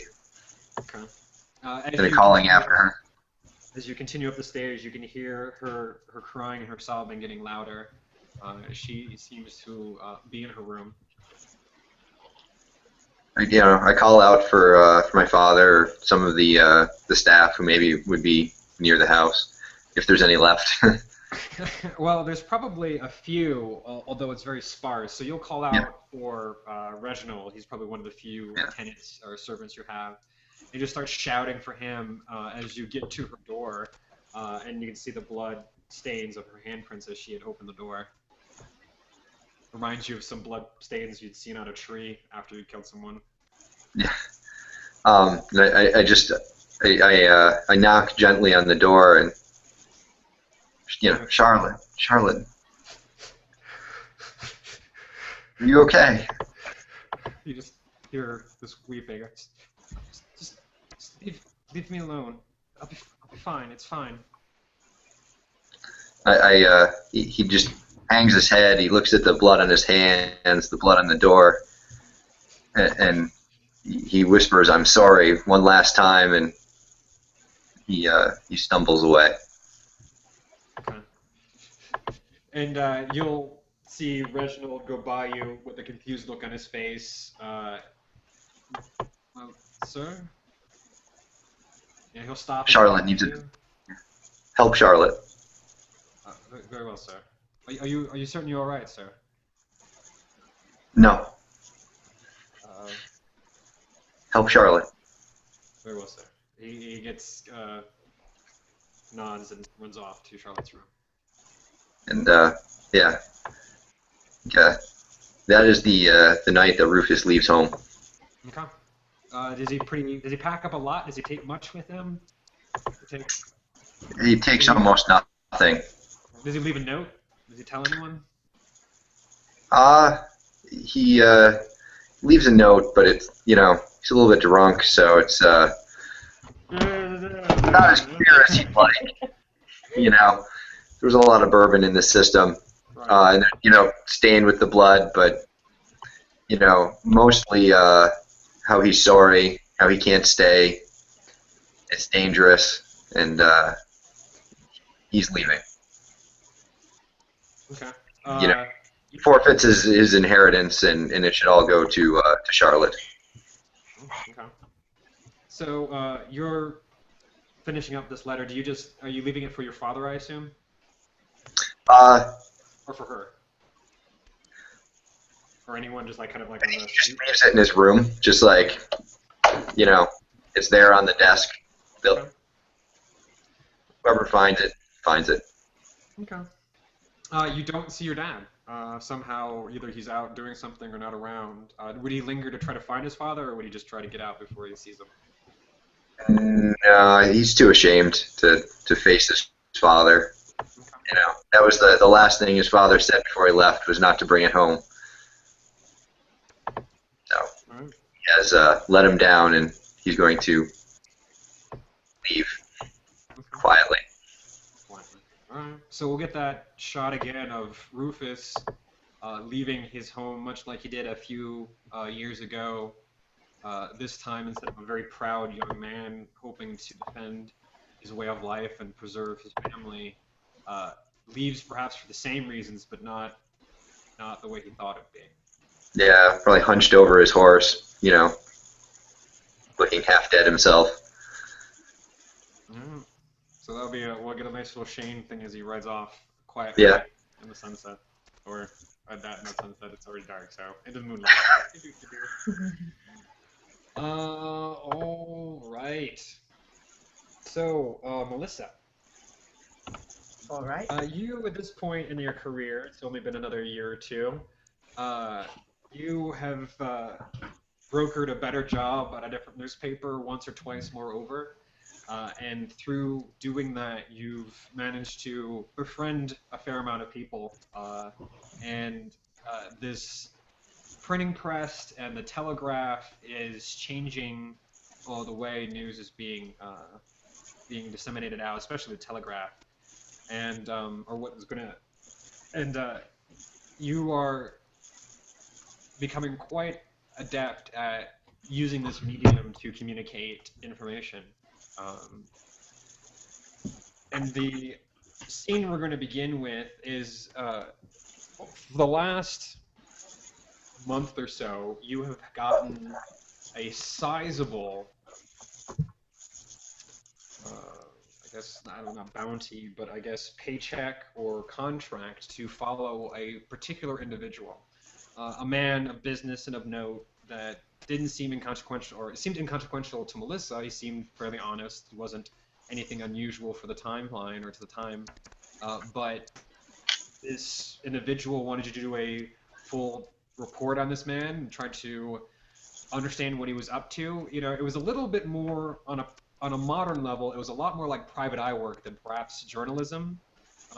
But it had that. I guess they hate the Pinkertons then.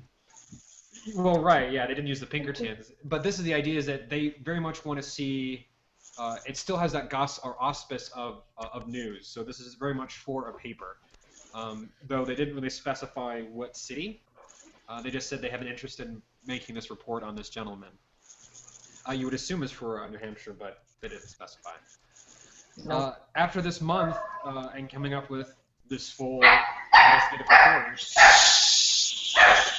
Hey. Hey. Hey. Lassie's younger sister is kind of upset about that. You know, this full report, you're supposed to meet the individual who wanted this information.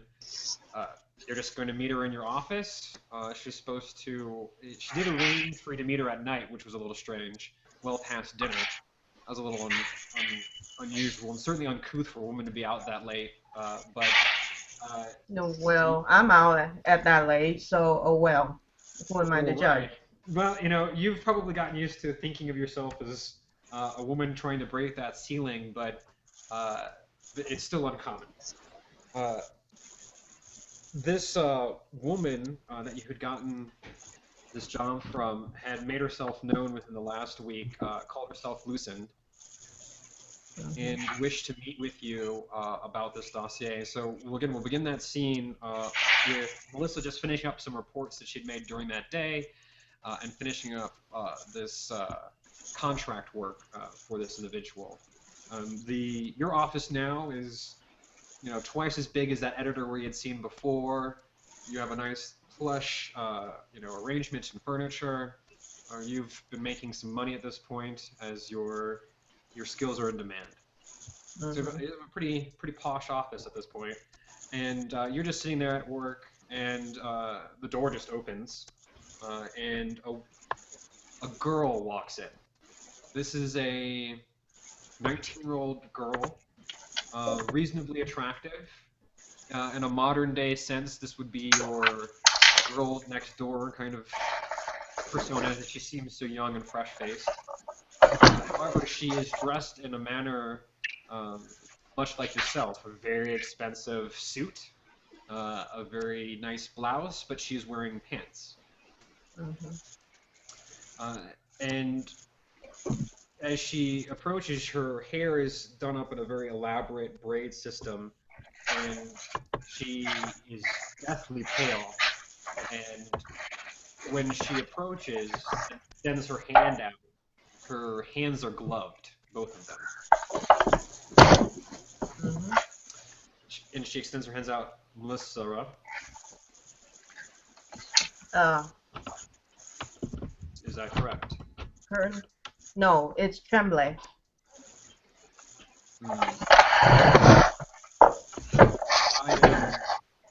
I'm Lucinde. It is a pleasure to meet you. May I sit? Pleasure to meet you, miss. May I sit? Go ahead. Takes a seat across from you. Do you have the information I requested?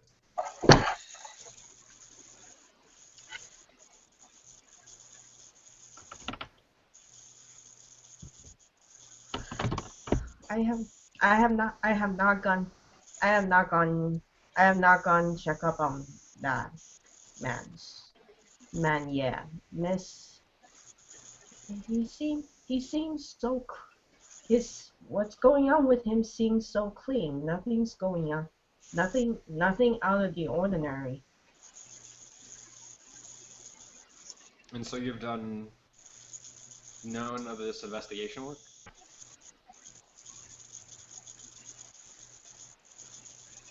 Not yet, man. I see. Well, the deadline, well, I need this information soon. How long will it take?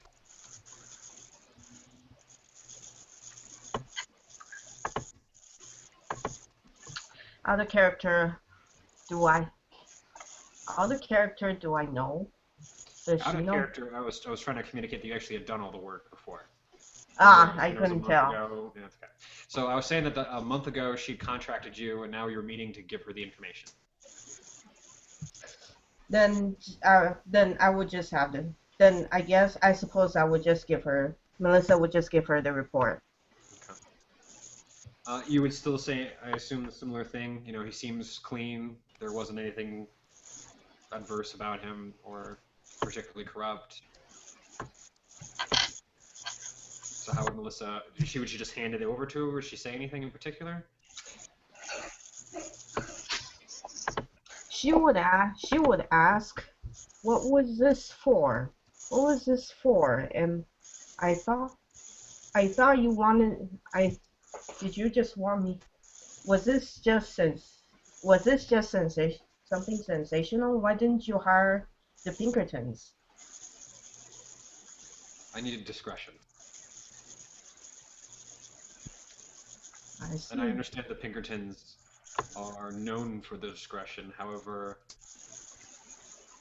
the information and what we are going to be doing with it, she extends her hand out for the information, for your like little pamphlet or whatever you have. Melissa would once again make sure all the report is in order and hands it slowly to her. She looks it over. This information and what we're going to do with it requires a certain amount of discretion, and the Pinkertons, although are paid by most of your kind to remain quiet, what I wish to do with this information would potentially lead to places I would not want the Pinkertons. You, however, are someone I wish to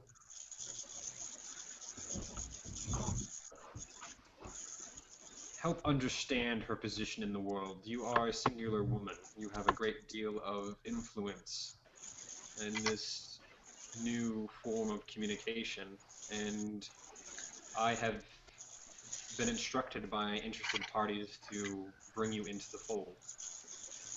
This report she hands up was a very mild test to see if you could at least follow basic orders and find the information at which I seeked, which you have.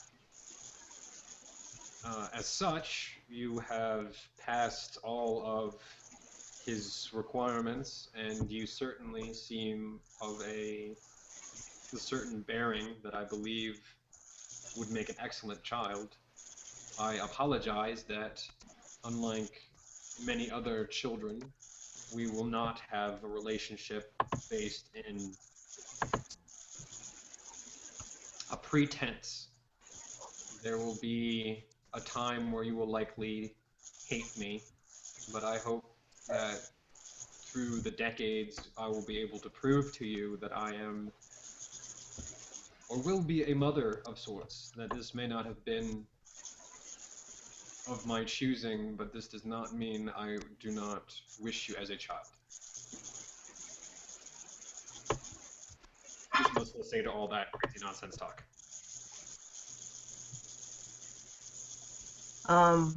So once she, so once, so what's she doing after she finished saying all that? Because Melissa's kind of looking dumbfounded. Okay, she just continues the confounded Okay, like, okay. I... We will make this quick. It will be painless.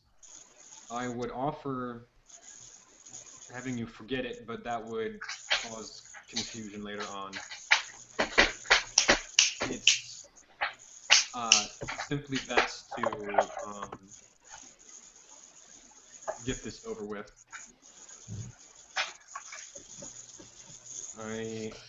I hope you managed to see the sunset today. And Melissa's kind of like, what is that supposed to mean? And Um, Lucien kind of gets up and begins to walk around her desk and comes right over to her, touches her on the shoulder, and Melissa goes rigid. She can't move.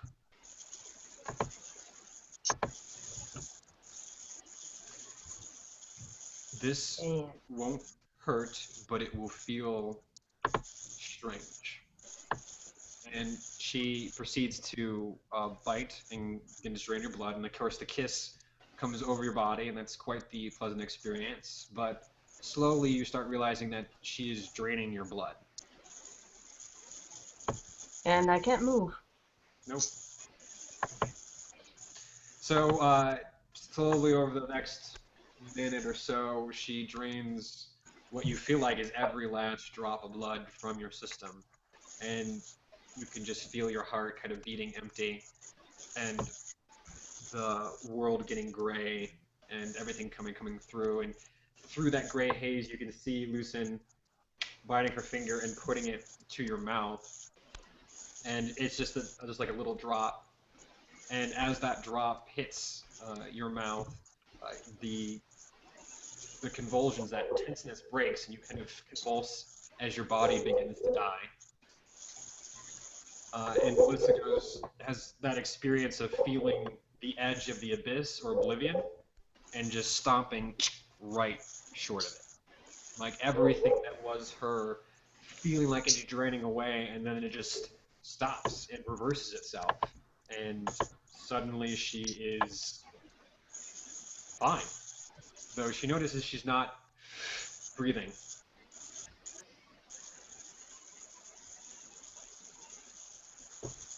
You are incredibly hungry, for no good particular reason, a hunger that you've never known or could ever describe to another individual, and it seems to be consuming all of your senses.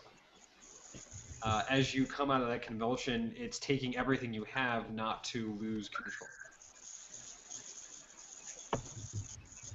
And she seems to be watching to see what kind of reaction you're going to have.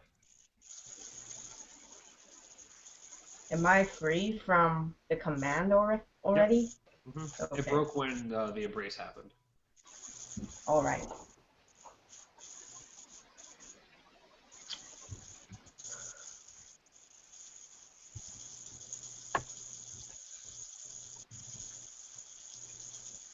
So well, the focus. Well, Melissa is focused on finding words to finding her tongue, so that she wants to ask what now. Except that she's also trying to not let the hunger take over, and just possibly bite Lucinde there. So Lucien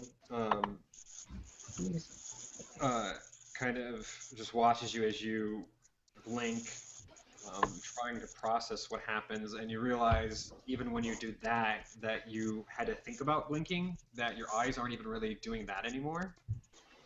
And she looks at you and says, "You have been turned. You are now a kindred. You are now a vampire." Again, I apologize for the vulgar nature of all of this, but I have a report that needs to be handled and taken care of, and these individuals know too much about us. and I need you to help me fix this problem.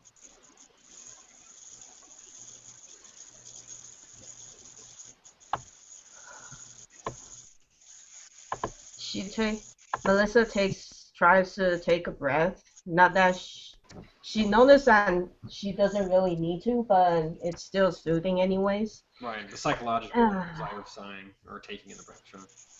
Yeah. So, and she says, "Why? Am I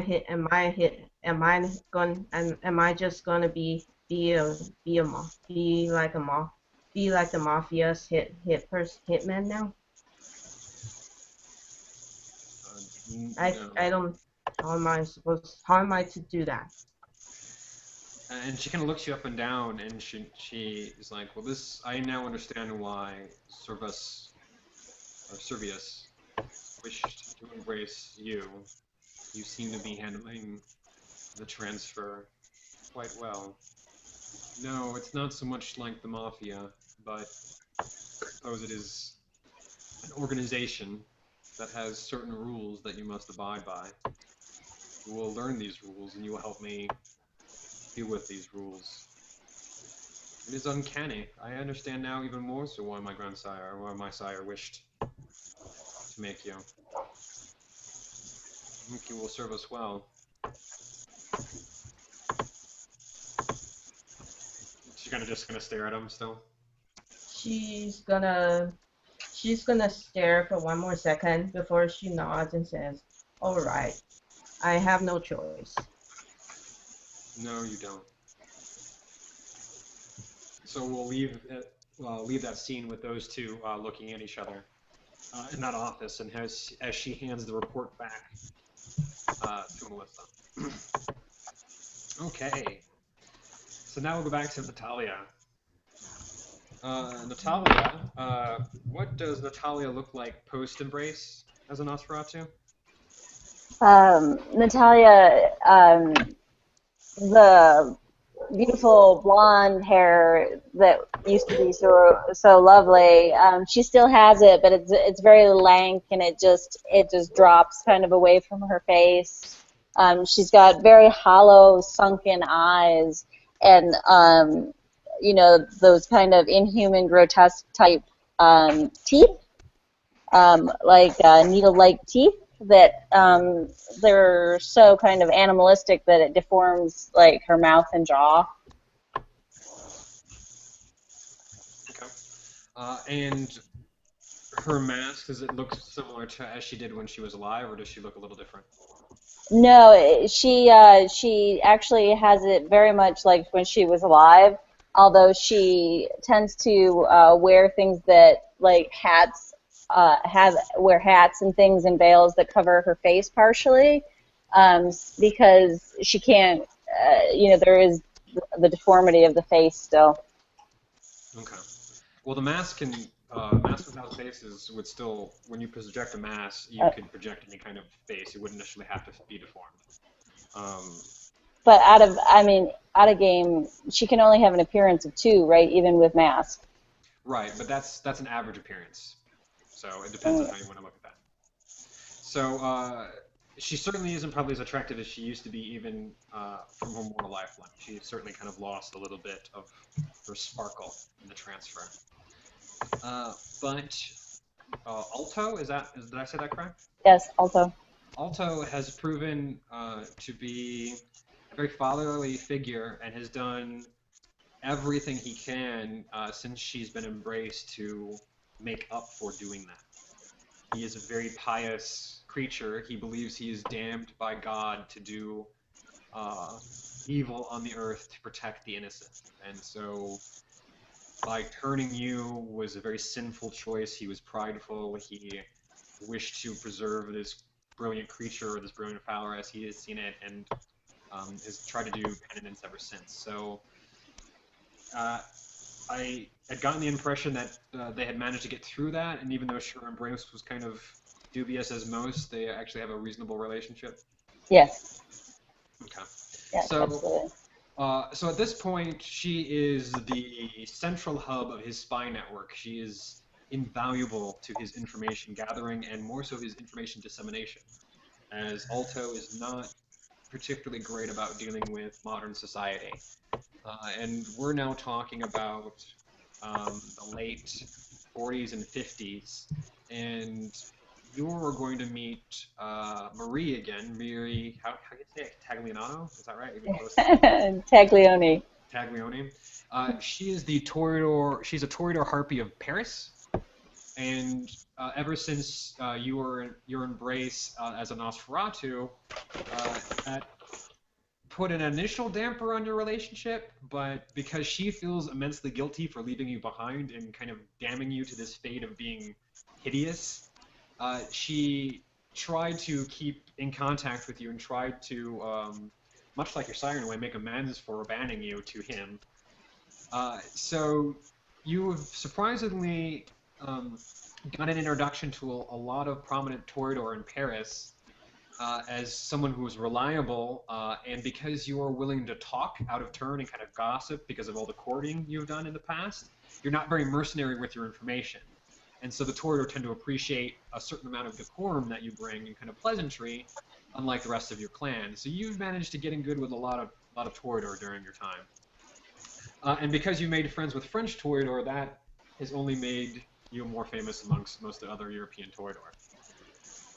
As such, the Toreador Primogen of Lion, Madame Hughes, had wanted to use or tap Natalia's information network to get some information about a Duncan O'Connor, who's the sheriff of Lyons, which is I think I'm saying that right, which is a second largest city in France, and it's held by a Bruges prince, a prince called Lady. I can't say this Helicent, Lady Helicent. She's ruled over Lyons for before it was even really called Lyons in and of itself, and before they spoke French here.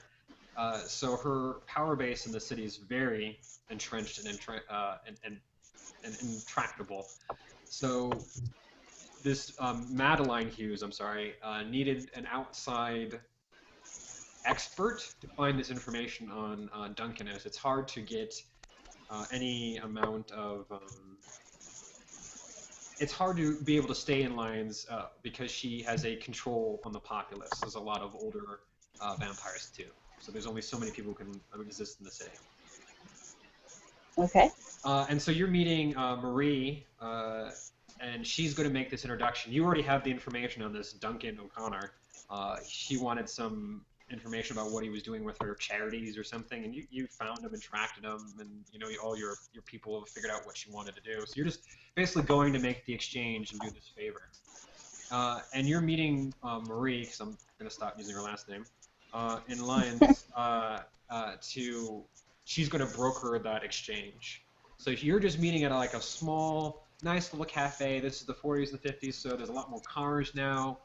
The city itself is still very pleasantly provincial. It's a lot of brick and small houses. There's not a lot of skyscrapers. It's not a very modern city by any stretch, but it is an economic powerhouse of the European Union. So you're on this streetlight cafe. It's probably just a little past 10 or 11, and there's quite a bit of nightlife in the city. And you've seen Marie on and off over the last 50 years. She's probably been the one who's teaching you a lot of your presence. But you haven't seen her for a few years. This will be kind of a nice little homecoming, as you're thinking that to yourself, you see her classic Rolls Royce that she likes to tool around in pull up, and one of her manservants gets out and opens the door for her. And in ever so graceful as she is, Marie kind of flows out, and the manservant escorts her over to your table and gently sets her down and asks, "Is there anything else, my lady?" And she goes, just kind of waves him away. He goes back to the car and goes off and parks it. As soon as he's gone, she kind of drops a little more decorum and goes, "It is wonderful to see you, Marie, lovely as always. I I appreciate you doing this in such notice. I understand that uh, personal requests like this don't come very often for you, so I do appreciate it. And I know Madeline will appreciate it as well. And she will only do good things for spreading your usefulness amongst our clan. Well, of course. Is nothing to do a favor for you is a pleasure. So, um, I have to ask, how Please. is Alto? He's well. He's well. But he is, as the ages pass, he remains caught in time. He is, as he always was, a thoughtful, well-meaning being who only wishes well for the world, really.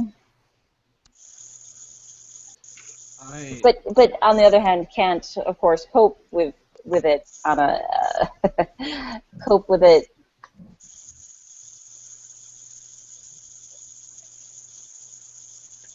being in it.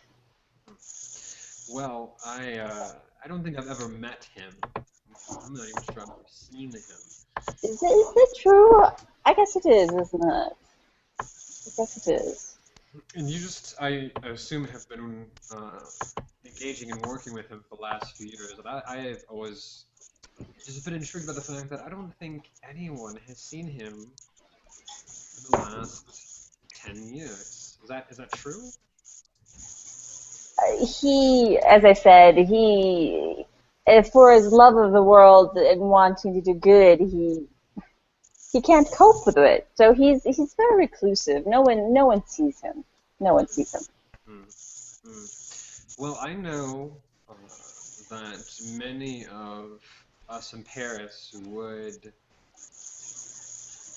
love to make his acquaintance and finally meet the creature who brought or took you from us, more pointedly. Oh, my dear, that's unlikely. He's so... One of the reasons I am his child is so that he doesn't have to meet anyone. Yeah, I was afraid of something like that. Well, if there's anything I can do to make this arrangement happen, or if there's anything I can do to perhaps sort him out, you will let me know. Certainly, I will speak with him about it. Good. That's all I asked. Well, I believe I see Madeline inside. So now that we've kind of caught up, let's go in and make that exchange. So you both get up and head inside the small little cafe, and Madeline is a striking woman, though maybe not as attractive as Marie. Her features are a lot harder, and it seemed as if she had perhaps led a little bit of a rough life before her embrace. Though she certainly has a noble bearing to her, and as you both enter, she rises out of respect and greets you, all three of you, or all two of you, and sits. Madame? It is a pleasure to meet you, Natalia. Yes. Natalia Sidorinka. I hope that this information you have acquired wasn't shared with much of your clan. No, discretion is very important. Of course. Well, Lady Helissa doesn't really tolerate politics within her city. She finds it deplorable, and so any moving against another person in her city for any reason must be much more subtle instead of this game that we play with each other. And so you must understand that it would be very difficult and would be in a very precarious situation if you would share this with any of the rest of your clan. This must be an exchange simply for us. Certainly, certainly. There's no need. I have no. Our arrangement shall remain between the two of us. And that's where Marie chimes in and she goes, see, this is what I said. Unlike the rest of her clan, she understands actual discretion, and if you ask her to not repeat it, she actually won't. And she kind of smiles like she knew a secret, and Madeline just kind of nods and goes, very well, very well. I believe I'm convinced. Please let us adjourn to someone a little bit more private so we can hear this information and make sure no other prying eyes or ears are hearing it. Excellent idea. And so you adjourn back into the cafe, and they do their toreador thing where they kind of look around the room and are fairly convinced that nothing else is in it, and you proceed to disseminate the information. You're pretty sure you could hide from either of these two, so that's just a little FYI for you. All right. But you just tell her about O'Connor and what he's been up to, and he's just basically undermining anyone he thinks is classist, essentially. He's bourgeois. Yeah. So, you're basically just helping her deal with that. And afterwards, you're a reasonably charming lady.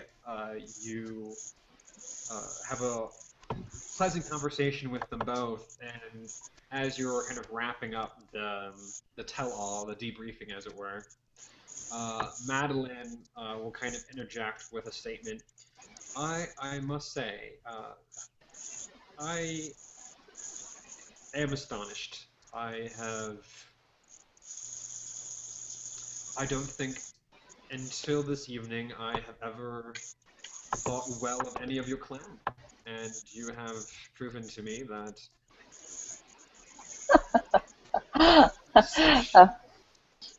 such decorum and civility can be had in a Nosferatu, and I am in awe. Well, there's many in my clan who have great discretion. As you know, we are brokers, and it does no one any good or any benefit should we be indiscreet. But also, we tend to be very quiet and secretive and reclusive. I mean, the world does not treat those of us who look as most of my clan do with kindness. Correct. Well, I simply wish to make sure you knew my pleasure with our interaction and hope that we could do it again. Of course. I have enjoyed our time together as well, and would be happy to do business with you and socialize in the future, of course. Good. And so you guys will have some pleasantries, kind of wrap up the conversation, and you and Marie will leave. She will turn to you and say, "See, I think that went rather well." She's almost as charming as you are, Marie. Well, I found that your ability to deal with my clan's tendency to be a little judgmental, I found to actually be truly your most unique gift. I'm not sure most people can deal with Toido in such a way as you. Well, that is one of the things Alto gave me as well. Kindness and patience for such things as that.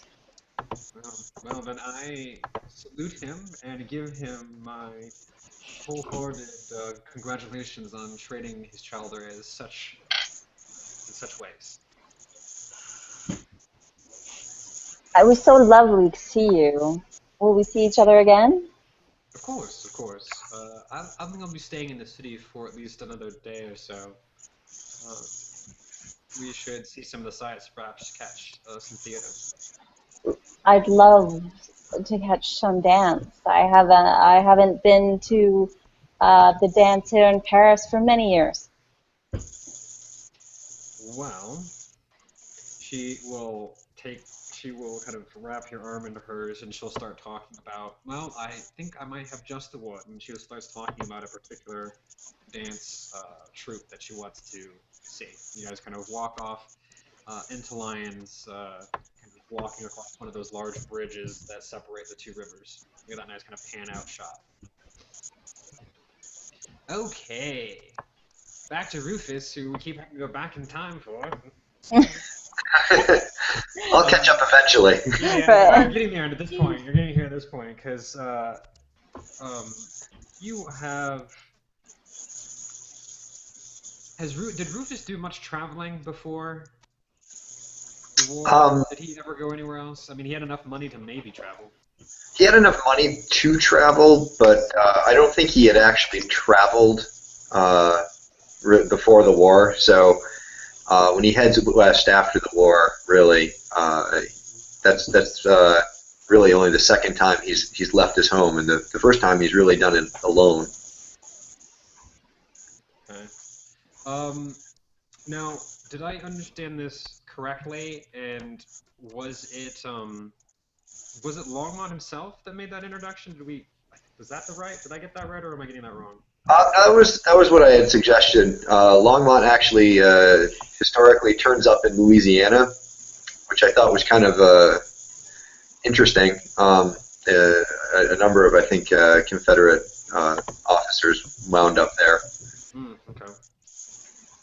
So. Well, that's probably where Rufus made his acquaintance with Longmont, and Longmont suggested that there would be an individual who could pay him for his services, but more importantly, where did that go? Pay him for his services, but more importantly, could use a man that had his talents, but more so had his vision. And, Longmont probably was slightly poetic in his nature. He was an educated man, so he certainly was more eloquent than most, but he probably was never so much of a artiste or a creative type to ever call someone a visionary. Okay. It's definitely a term I think that would make Rufus uncomfortable at this point in his life, where he feels that he doesn't really have a whole lot of vision right now. He's pretty lost, but he needs the money and work, so. Is that what he would say to Longmont? So we'll say he's in New Orleans, just in a New Orleans bar. He's ran into him. I'm sure he's been drinking plenty, and given that a lot of officers were there, that's probably where Rufus was getting work. So he's just having a conversation with him. So he says, "Yeah, I think I have someone who could use a man like you. Use a man who still feels." I'm sorry, I had a little glitch there. I didn't catch that. This person, they need a man who still feels. They need someone who can kill. But they need someone who can care. Well, I don't feel much these days, sir. I think most of that got killed already. But the killing, I do well. This person, she, is rather convinced otherwise. She? Yeah, she. Is that gonna be a problem? Yeah, Rufus looks a little bit confused. It's not really very normal to see a woman, doing much of anything outside the house these days. So So he says, like, so Rufus has that confused look on his face, or kind of perplexed. And he says, "Is that going to be a problem?"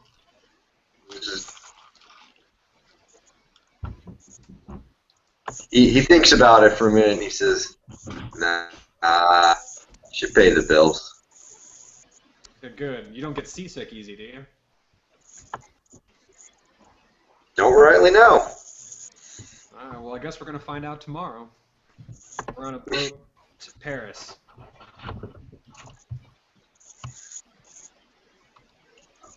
Ever been to Paris? Never left this great union of ours. Well, He says with kind of a smirk. well, tomorrow is going to be the first time you will leave the continental United States, son. And you will see the grandness that is Paris. Here's to adventure, sir.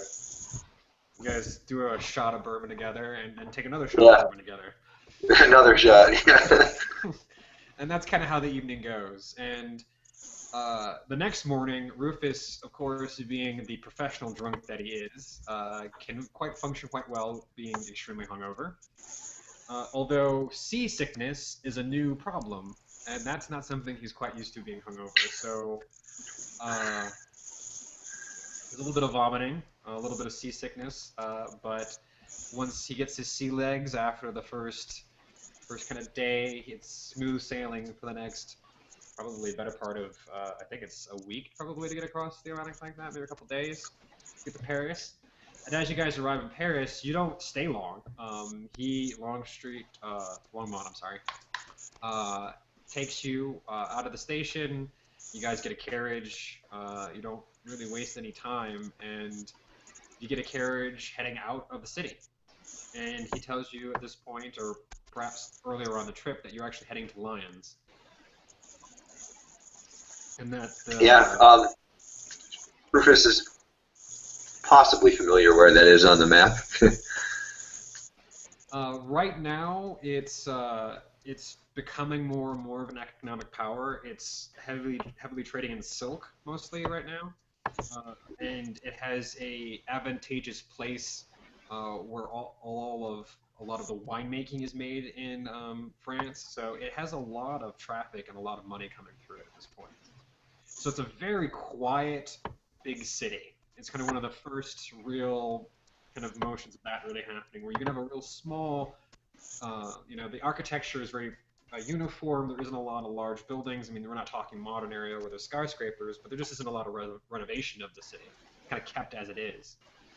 And as you get into it, the town itself is cobblestone. There are two great big rivers that go through the city itself. And the carriage driver takes you through what you're guessing is a tour of Lyons. And it's a beautiful city. It's perhaps reminiscent of Raleigh in the sense that it's very down home. It doesn't want to be anything larger than itself. It wants to retain its identity over these centuries. So it has a very kind of quiet and nice feeling. The traffic is even almost bubbly as it kind of moves about. Everybody's got a place to go, something to do. And you're taken to what you can only tell is the richer part of town as the estates get larger and larger and kind of spaced out. And you arrive at a chateau that, the grounds dwarf anything that's around the area. And you're let in without much of a nod or any kind of trouble. Is Rufus doing anything in particular at this point? He's probably, scoping the place out, seeing, who's standing where. Okay. There isn't a lot of people in the grounds. It's a very small, kind of compact city, so a lot of this, for this chateau to have any significant land around it and gardens shows some class and some money. But it's at night at this point, and so most of the servants are in bed. They don't seem to be about. But as you get up to the main chateau, there's a lot of light on for it being so late at night. There might not be a lot of activity, but the house is like lit up like a Christmas tree, even though they don't exist yet. Or electricity. Just gas lamps right now. It's got a lot of light coming from it. So, does he do anything in particular? Just kind of taking in the sights? He's taking in the sights. Maybe makes a passing comment about a party going on or something. Because why else would be all that light? Well, she's waiting to receive us. We are the guests of honor this evening, but there is just no party. And the architecture here is, being just in New Orleans, you can see the similarities in the type of architecture, but here you can see kind of where it was born from. And as you pull up to the main chateau, a single servant comes out dressed in attire that looks about a century or two out of date, and takes your baggages, helps you down, and escorts you into the foyer. And the foyer of this chateau is probably almost as big as his house. I mean, this place is just ginormous. Rufus gives out a low whistle of appreciation. Yeah, and I mean, everything, the gas that would take it to light the place up like it is just a small fortune as its own. And the attendant just walks you through the house, and you go through parlor after sitting room after library, and you eventually move into what you're assuming is the west wing of the building. And at this point, it's more rooms and study hall areas and things where you would be training, either your children or, some governess areas, maybe some playrooms, things of that nature. And you're eventually led downstairs to probably the largest wine cellar you have ever seen in your entire life. I mean, it kind of spans most of the actual mansion. Wow. And you're just kind of wandering through these stacks of wine, and you eventually get to a very simple corner out of the way. There is a woman who can only be described as everything you would want in a woman and everything you would fear in a woman. She is strong and powerful, yet beautifully feminine. She has an appearance of 7. Wow. And she seems to be reading very old books, ones that you would just hold briefly in your hand, and she's just flipping through them ever so quietly.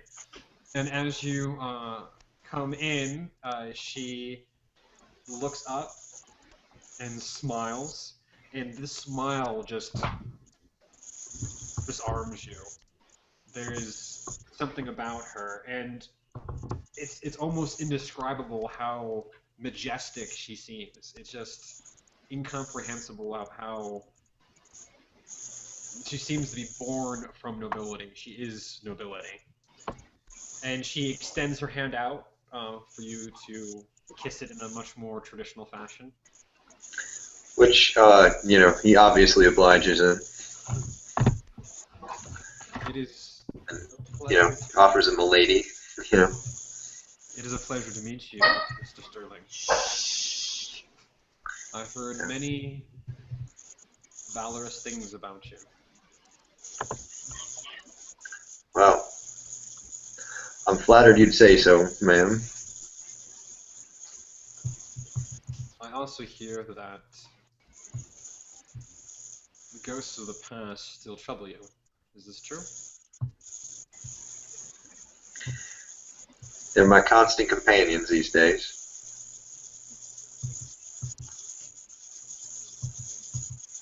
Why do you hold on to such pain?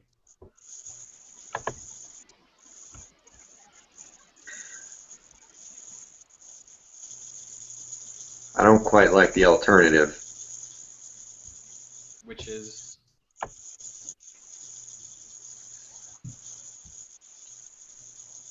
It all has to mean something. She actually smiles when you say that. which Longmont kind of looks a little taken aback by that.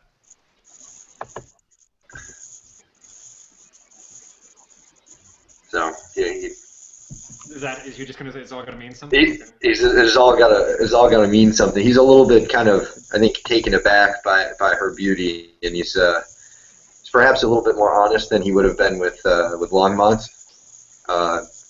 You know, in fewer words. Okay, fair enough. I just want to make sure I wasn't stepping on you. Yep. She smiles with that, and Longmont kind of looks perplexed at the exchange between you both. And I don't think very many men would have had the courage to say that to me. Most would have done anything to appeal to my nature. But you were actually honest. I would ask of you, Mr. Sterling, something that you might not understand when it's initially offered. But let me do what I can to explain myself. I wish to give you purpose again, Mr. Sterling. I wish to give you dream again, and I think you are one of the few people who could understand this dream. A dream of a place that was once beautiful and prosperous, and was destroyed by the jealousy and envy of others. This dream, I wish to share with you.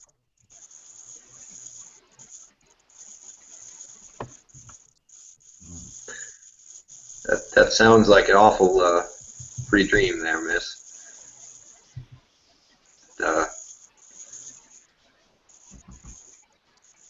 I don't know.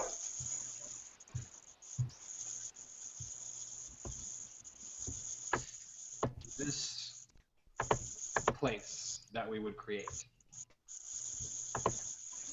this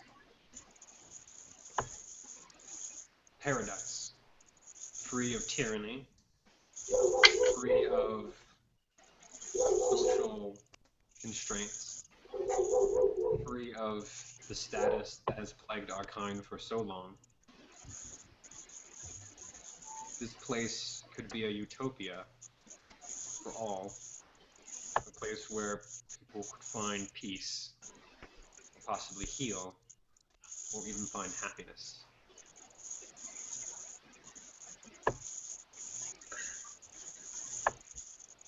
That sounds too good to be true, ma'am. I don't know how you could build that. It did exist once, and it was taken from us. I need strong,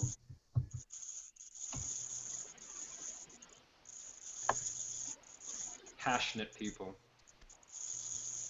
to bring it about again, to be able to stem the tide of pride and envy again.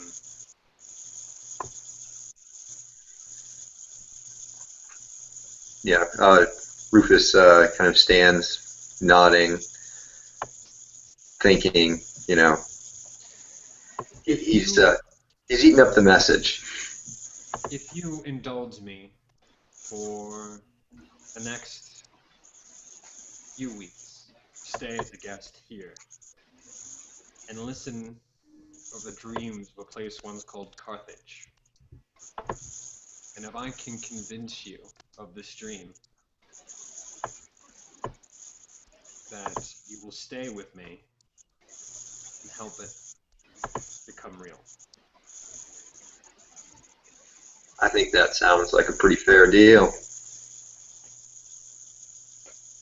I am pleased to hear this.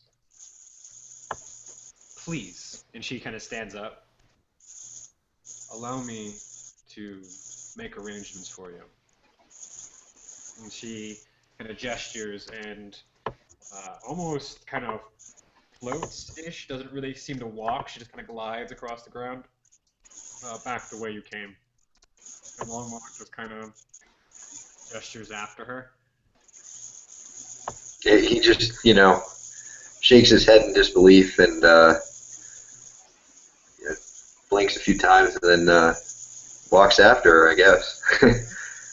So we'll get that shot of him accepting her invitation and walking together back out up into the mansion. And very similar to when he had left his previous home, instead of leaving out the front door, there's a moment where he is led to the upper parts of the mansion and into what would be probably, I guess, the main bedrooms, or where the owners would stay, and you're given one of those larger suites. And just kind of set up, and she, before leaving, you and Longmont to eating, having a dinner, which she kind of passes on, saying that she already ate. Before leaving you both to your meal, she turns to Rufus and says, I hope that over time I can find a way to ease that burden and make that large heart of yours beat again for something greater than itself.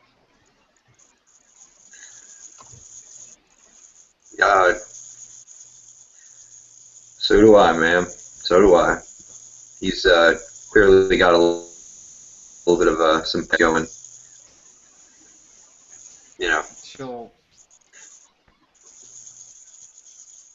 She will nod to you both and walk away. Longmart will turn to Rufus and say, well, you gonna stick around? Kind of takes in the surroundings and why would I give up all of this? That's the spirit. Let's go drink some of her free booze, shall we? Gotta see where this goes. So you both kind of clasp each other and head on down to where you're assuming is one of the dining rooms. Yeah. We'll get that great moment as you guys go left. Oh, no, that's right. And we'll kind of cut away from there. Okay. We'll wrap some of these up here. We're going into some of the last scenes, and then we'll be done for the evening. Where was I? I lost my place. Okay, it's back to Melissa. Really? So, Okay. yep. It's the 80s. Oh. Flock of seagulls, there's new wave, there's lots of cocaine. And Melissa has been working for Lucinde for, probably the better part of pushing 100 years-ish, maybe? Close to it? 70? Well, 80 or so, maybe. Yeah, okay. So I was kind of confused. I was kind of confused because Lucinde supposedly tortured in the 30s or something. I don't know. Yeah, I wouldn't even begin to follow White Wolf canon. And I can use it as a guideline, but so I'm not sure. Yeah, it's not even close. So, as I said before, don't think that White Wolf canon is even close to accurate. You probably want to ask if it's accurate before assuming it's accurate. So she's been working for Lucinde for the last 80-some years. Lucinde is an Alistair, and so a lot of what she's been doing for Lucinde is really just arranging her travel plans. She's an over-glorified travel agent.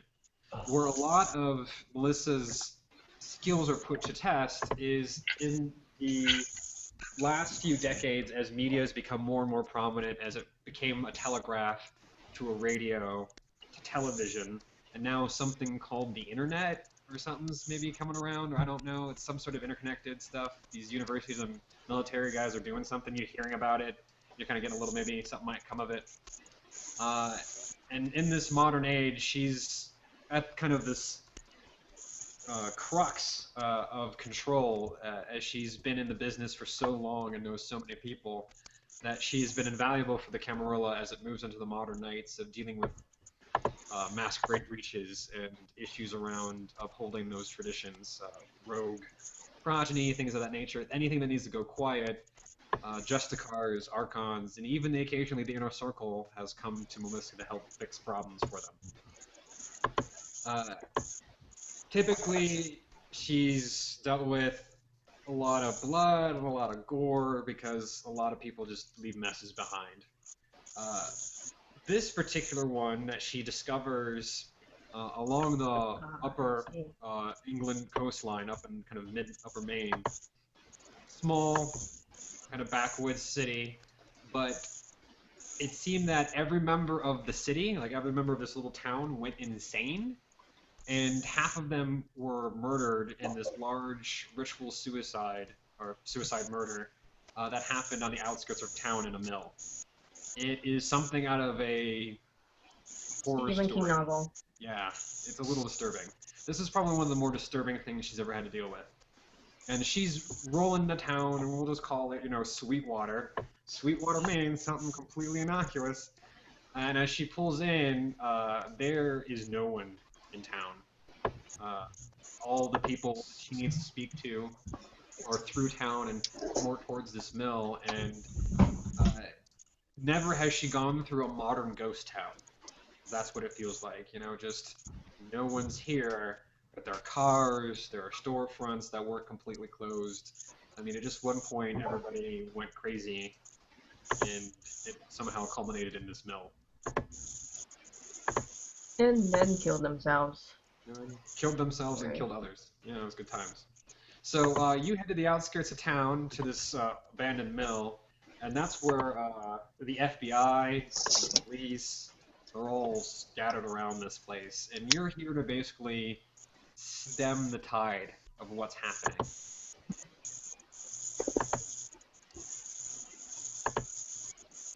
So you pull up, you're gone through, you go through the general rigmarole, you speak to your contacts and the people who informed you of all this here, and they kind of walk you through the crime scene and show you all of the carnage and destruction.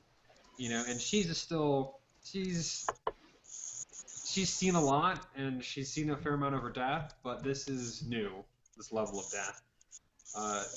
They're structured in such a way, like there's some bodies that are just like lying about, and then there are other bodies that are laid out in particular patterns. And this is where all of your people are saying, oh, this is where they think it's the ritual killings, and they're trying to make profiles, all of this stuff, and it's a masquerade nightmare because everybody's kind of obsessed with trying to figure out what this thing is. And there's not a lot. Yeah. And you're in the powers that be are pretty convinced it was Sabat that did this. Seems like Sabat. But I've never seen them do something like this before. No, it's a little crazy. Yeah.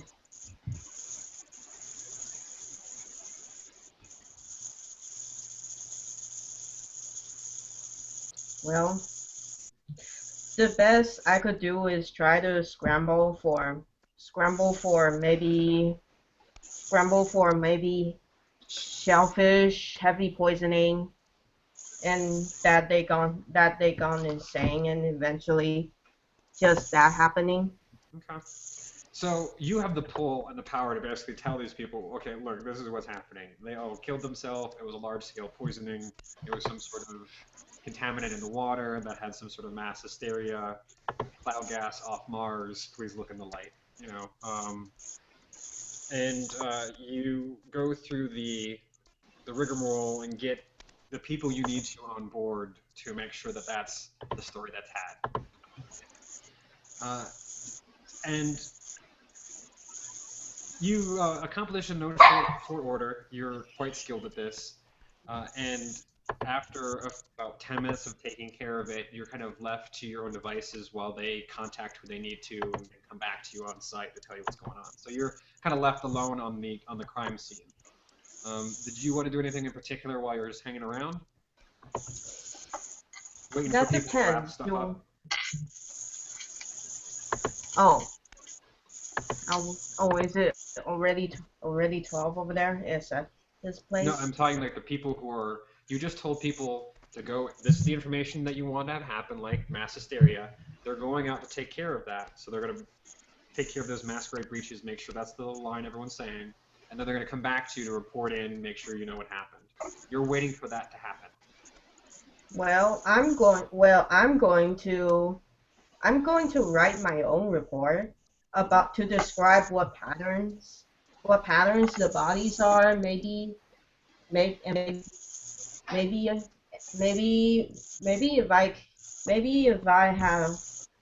I can do a little discipline-oriented searches to see if there's actually anything else. You had spirit touch. I had that right, correct? That is correct. Okay, so you start touching stuff, getting the vibes off of it, trying to figure out what happened here. And you break contact pretty fast, as the carnage show that you watched would put Human Centipede and Hostile to shame. Just like, okay, that's really graphic. And pretty much convinces you it's not Sabat. Sabat have a lot more method to their madness. They're very ritualistic, and though this appears to be ritualistic to the layman, you know that this is more to do with pure, straight carnage and a volume of death than it has to do with a particular ritual. Like if they were doing something with the bodies or something in particular. They were just trying to kill as many people as possible in a short amount of time. That's probably the thing that you catch that's a little weird. Yes, that is. But I'm mostly just disturbed that there's something even worse out there. Like, yay, happy. So you take full report on what's going on. Here's a question for the Masquerade. Do you take any photos? No, these would be your private photos, not photos that would get leaked out, but these would be your private photos. Hell yes. Okay. All right. Hell yes. I'm gonna see if I can sell it. I'll see if I can barter them later on. Okay. And that's the one thing you probably love about photography now. Like, photography is awesome because you can just snap and go, snap and go, snap and go. There's none of this powder and setup nonsense. So you take lots of pictures, you get a full report done on your own, and you just kind of tuck that away for yourself. They clean it up for you. Everything goes pretty smoothly. The mass hysteria line is everybody kind of is all about agreeing to that because no one wants to think about the consequences anyway. So they're all about just burying this and forgetting that it happened. Well, the inquiring public would have something to blame for it as well. Right. And luckily enough, the news isn't so powerful right now that anyone would really notice that much. So you're able to stem what little is coming out of Sweetwater. And a few weeks, or during a few weeks after you do this, you're convinced that these people that you see are following you. And you're pretty good at remembering faces and following people yourself. And you're pretty sure there's about 3 or 4 individuals who are following you pretty consistently. They're making their presence known, or they're really inept at following you. It's hard to say, but they're definitely keeping consistent. And as we move into the campaign, they will still remain there. It would have just diminished greatly over the last 2 decades. So it's like you have a permanent shadow of a couple people. And it will be a group, but do I see them like say over 20 years since Yes. since this since this first started in the 80s, do I see them? Do I see the members change, or are they all ageless? No, they're ageless. And the faces don't change often, but they would change occasionally, but they will always stay constant, if that makes sense. So one face might disappear, another face will replace it, and will stick around for another couple years. Oh, okay, I see. Does that make sense? Okay. That makes and they sense. stay out of your way. If you try to approach them or come at them, they do everything in their power to run. So it becomes a problem, and we assume that she's tried to track them and follow them and find out who they are, and she gets some success to doing that from private investigators, and they do tend to group up. You know, they group up and they meet up, and they still seem to be staying in the same places. You know, they seem to be sharing residencies a lot of the time.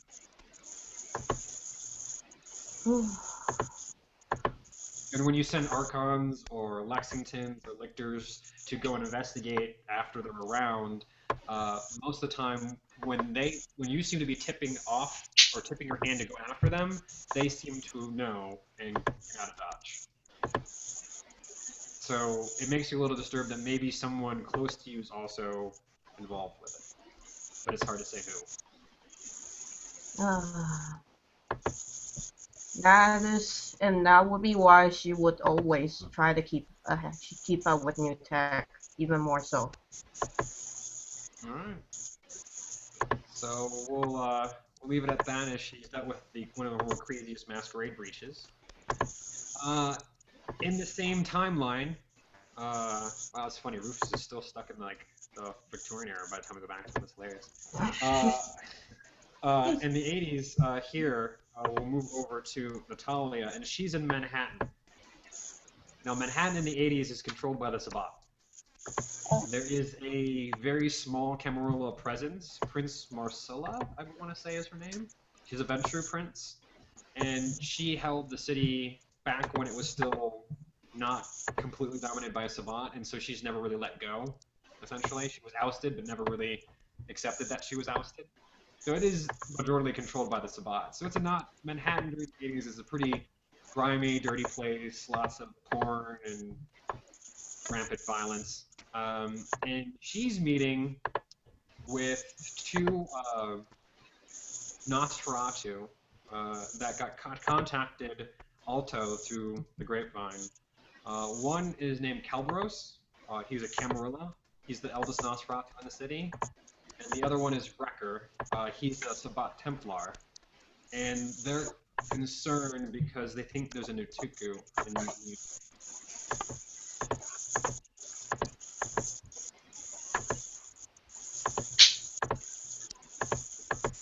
Grace, are you making that noise?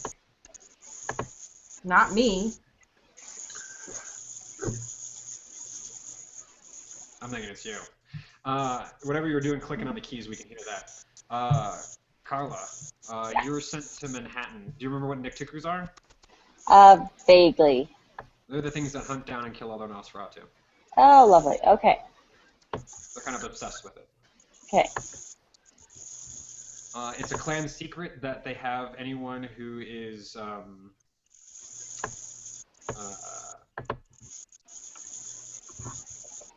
hunting them down, that there's any internal problem like that. So the fact that they're both contacting you is probably a bad sign, that there probably is a real genuine threat. So you get into Manhattan without too much difficulty, as it's expedited by your clan, and you head into the sewers of Manhattan. And the sewers of Manhattan are really extensive. There's actually huge natural caverns underneath the city, underneath Manhattan itself, and they're fairly extensive. They're kind of rival Paris as far as the catacombs, but it's a Nosferatu secret that it goes that deep. And you're meeting them at the edge of this labyrinth, essentially where the man-made parts and the natural parts are starting to mix, and this is where only typically Nosferatu or Nosferatu ghouls would go. And you're meeting them there. And Calvaros, actually, when you're kind of moving through these particular parts of the sewers, are actually probably a lot more clean since they're not actually sewer-based. They're actually more probably okay. Yeah. And Calibros, as you meet, is the only one that seems to be there as you arrive. It's just a small little natural wonder. And Calibros actually kind of reminds you of Alto, and the fact that he's a little hunched over. It's more bat-like in his appearance. He has very large ears, but a very kind of small and simple face. Bat-like features in the fact that his eyes are kind of intense and his nose intense. Much more pronounced hands. They're like really meaty and have big claws on the end. And he's hunched over. He's about the same height as your sire, so that's where there's that similarity. And he bows very deeply when he sees you. He's like, "It is a pleasure to meet you, Natasha." I'm sorry, Natalia. I'll get it right eventually. That's all right. A pleasure to meet you. This is a out of the way location. Yes. I know that you're not typically one to dive this deep within our labyrinths, but I appreciate you taking the time to come here and to come down and speak with me. It is very important. I think we have something to be concerned about. Well, tell me, what is it? What is it that you're concerned about? Actually, I don't know much about it. It's actually Wrecker who knows the most. Oh. I can only confirm certain things that he'll tell you. Okay. Which is why he wanted me to be here. Otherwise, he felt like you might not believe him. Ah. All right. So you wait a little while, and he'll just make pleasant conversation. He'll tell you what's going on in New York and give you this kind of the skinny, Marcella's still not getting anywhere, yada yada yada. He'll at least try to fill you in with stuff that's happening in New York in case it becomes relevant for you later. And so you pass the time doing that, and this record takes a while to get here, but after about an hour or two waiting, he eventually shows up, and Wrecker, you might not understand why he got his name. He is a big fellow, more wide than tall. He's probably as wide as the actual pathway itself, so he's probably 2 people wide. He's as tall as Natalia is, but a lot of his face and features are compressed in. He has a very similar appearance to like a Finnish troll. He's the thing closest to what he'd look like. And he comes up, kind of like bouncing against the walls since it's hard for him to move through it. And he kind of looks Natalia straight in the eye, and then looks over at Calderos, and points a huge meaty hand at her, and is like, "This is her?" Nods. He goes, "All right." So for the last month, a lot of my younger brothers have been going missing. And I can feel them die. Really? And so it's not just they're leaving or they're getting assigned somewhere else. Something's killing them down here. And that's where Calderos chimes in. Yes, I've noticed there isn't many of us, but there's a few of us down this far, and I haven't seen them in quite some time. I see. Any signs of what's killing them? Have you found their remains? Have you been able to determine, or are they just missing? They seem, this is Wrecker, because they go missing, and I know that one of the Nosferatu who once lived in the city was convinced there was a Nektuku after so many of his clan had gone missing and no one else was dying, but that was a century ago, and now it is just starting again. Is it... Given the and this is Wrecker speaking, I trusted that Nosferatu. He knew what he was speaking about. He was not speaking out of hand. He thought it was a Nektuku. Probably was. Well, that is unfortunate. What can I do for you, gentlemen? Calderos, before Wrecker kind of looks almost incensed, Can I believe what we want to do is make sure Alto communicates to the rest of our clan the danger of Manhattan. We'll simply monitor it as much as we can, and we'll take any suggestions our elders have as far as dealing with this. I've suggested to Wrecker that we move most of our young ones away from this area, as he gestures to like kind of where you're at, as this is the area in which most of them have gone missing. I see. But I'm not certain what else we can do. I just wanted to make sure you knew and our elders knew, and given the tense nature of our relationship with our Sabat brothers, Wrecker thought it was best that I be here to verify. Wrecker sneerily nod at the same time, like, and like admitting he needs a camera help.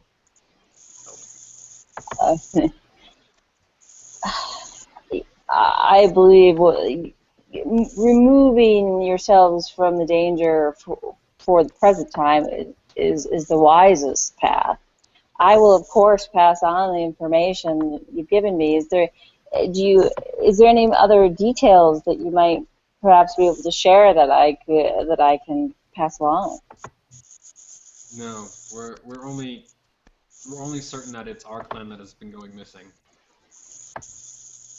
Is it possible it's just location and vicinity that's causing that commonality?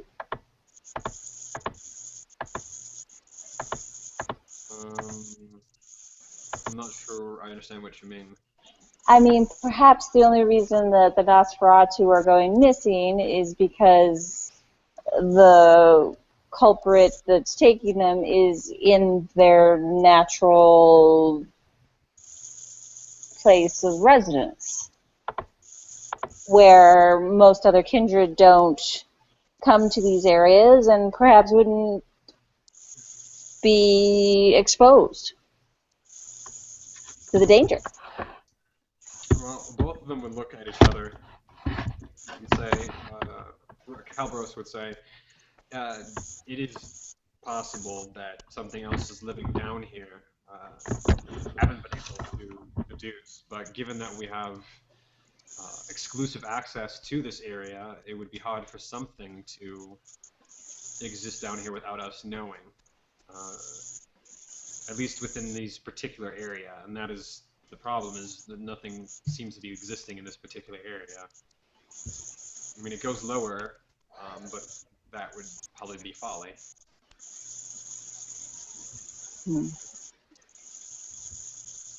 Well, gentlemen,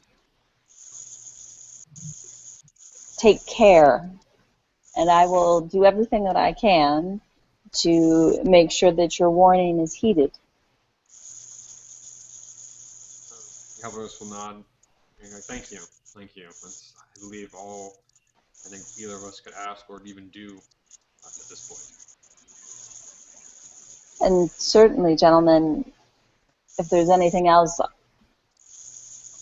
that I could do that would assist you, please, I am at your service. All right, and so they'll nod to that, and you guys will make some pleasantries as you get the heck out of there, as it's a little dangerous to be down there right now. Right? Yeah. Okay. And of course, I do my best to make note of the location, even though I imagine it's quite a maze. Yeah, it is quite the maze. But you get some idea of where you're at. Okay. So we'll head back to Rufus. You still hanging on there, brother? You still got some life in you? I still got some life, huh? I can keep going for a while. Okay, we're almost done, so I know it's getting late for you. We're going to be wrapping it up here. Yep. But I have no clue where that sound came, how that sound is coming from. This one? So, no, that's just probably someone's like mic or voice mic itself. It could be me, it could be you. I don't know. It probably might be me. But I was talking about more of the tapping. We could hear that pretty loudly. Oh, okay. I don't want to do that. So we're going to be cutting to Rufus here, and I joke because now that I look at this thing, it's like, wow, he's like totally trapped in the past. He gets no cool He's 80s the montage oldest. motion. He's He's the oldest. I've got lots of books to read and, rehab to accomplish, so.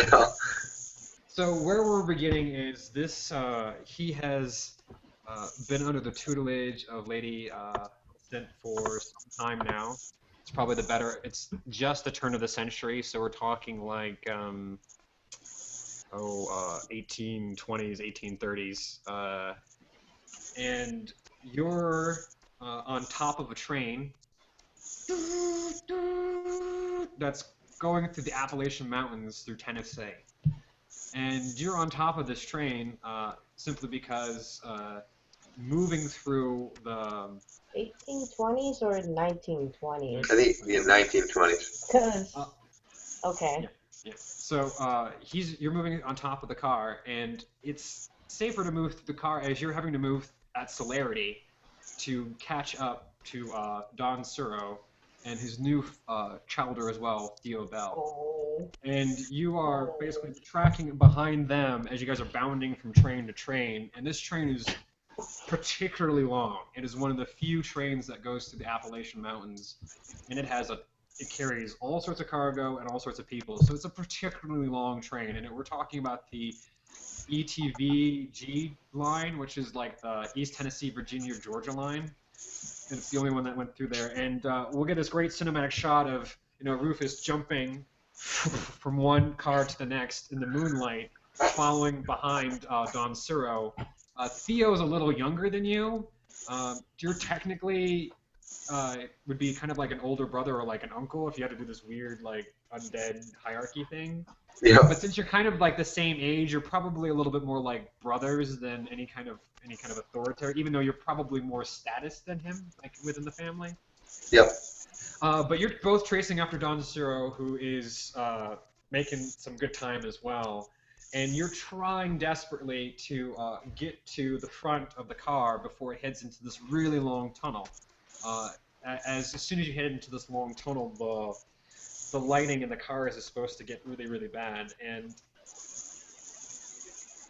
Don Suro is convinced that the target you're supposed to come here for is some kindred who's apparently in torpor at the front of the car, some sort of Sabbat elder who's in the train. You guys are trying to get to the Ed before it gets into the other side, because he's supposed to get speared away, get taken out somewhere before reaching the train depot on the other side of this mountain. So you're really trying to get to this car before you lose as much time as possible, because you don't really know how defended he is, if maybe he's awake, you're just not certain.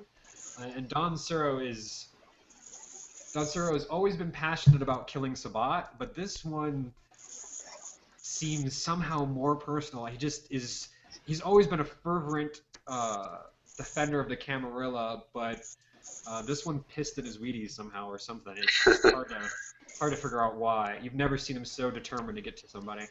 And so you're just both bounding after him on top of it. And we get these great shots as Rufus slams down on one of those cable cars. We go into the inside of all these like well-to-do gentlemen and business ladies as the ceiling shakes a little bit, and everyone kind of looks. And they're like, "What the heck?" Yeah. They just kind of go back to what they were doing, and then of course we go back to the top, and as we go back, we see Rufus jumping off that train to go on to the next one, and you catch up to Don Suro, and he's about to leap, and as you catch up, he kind of pauses and says, "Keep up, boy, we're losing time."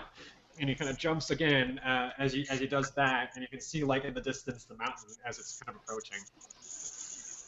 And then as you do that and you're keeping up, like Theo's kind of coming up behind you, and he's just smiling because he knows kind of that you got, like he just is not letting up. He just kind of chastised you for just not somehow keeping pace at jumping.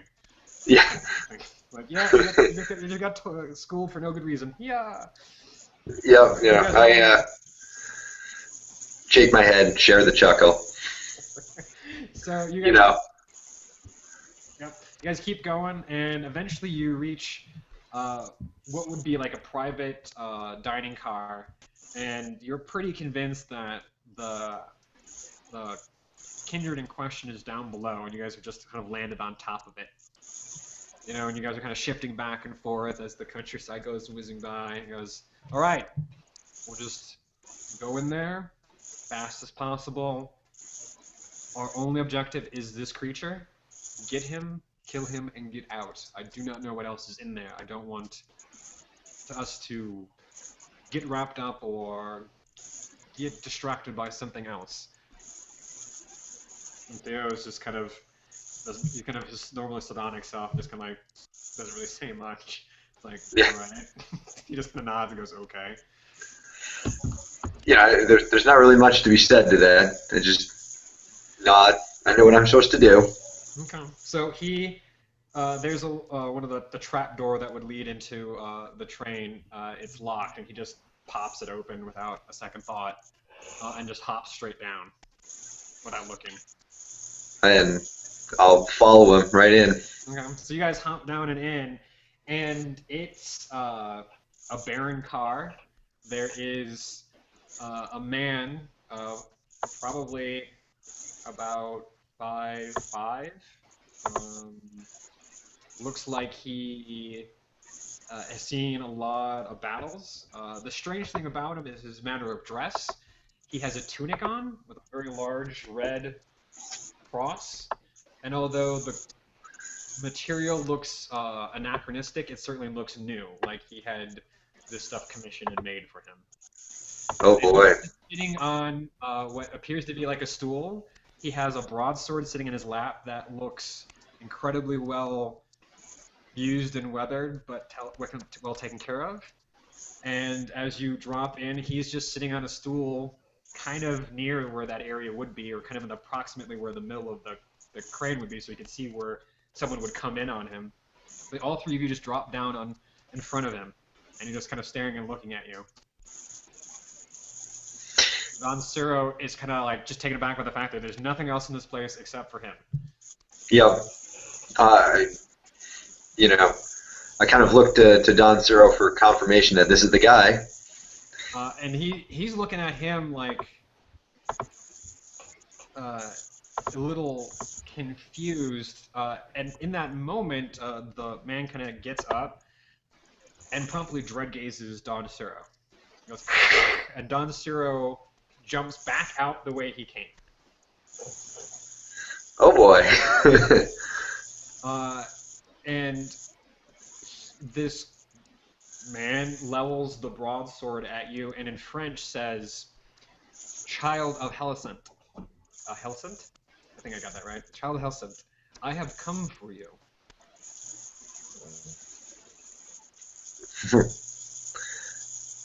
Let's see what you got. He will raise his sword in an honorable salute, and then lower it back down. And I will grab a heavy thing and rip it from the wall. Oh, you're gonna just grab like something from the wall, like just tear it off? Yeah, like like a little handle for people to hold on to or something, and just rip it from the wall. Okay, you get some, of course, with some more wood with it, so you have an impromptu bashing weapon. Yep. Okay, you grab that, and you both come at him. Theo would probably have some sort of small, flintlock or kind of pistol on him, and he would unload his pistols on this guy, which just, don't do all that much. You come at him with this bashing, and you come down onto him, and it just kind of splinters and shatters everywhere across his face. And his face doesn't even get marked. Oh boy. It's like, do you know who I am, child? Has she told you who I am? Does she still fear me in the night?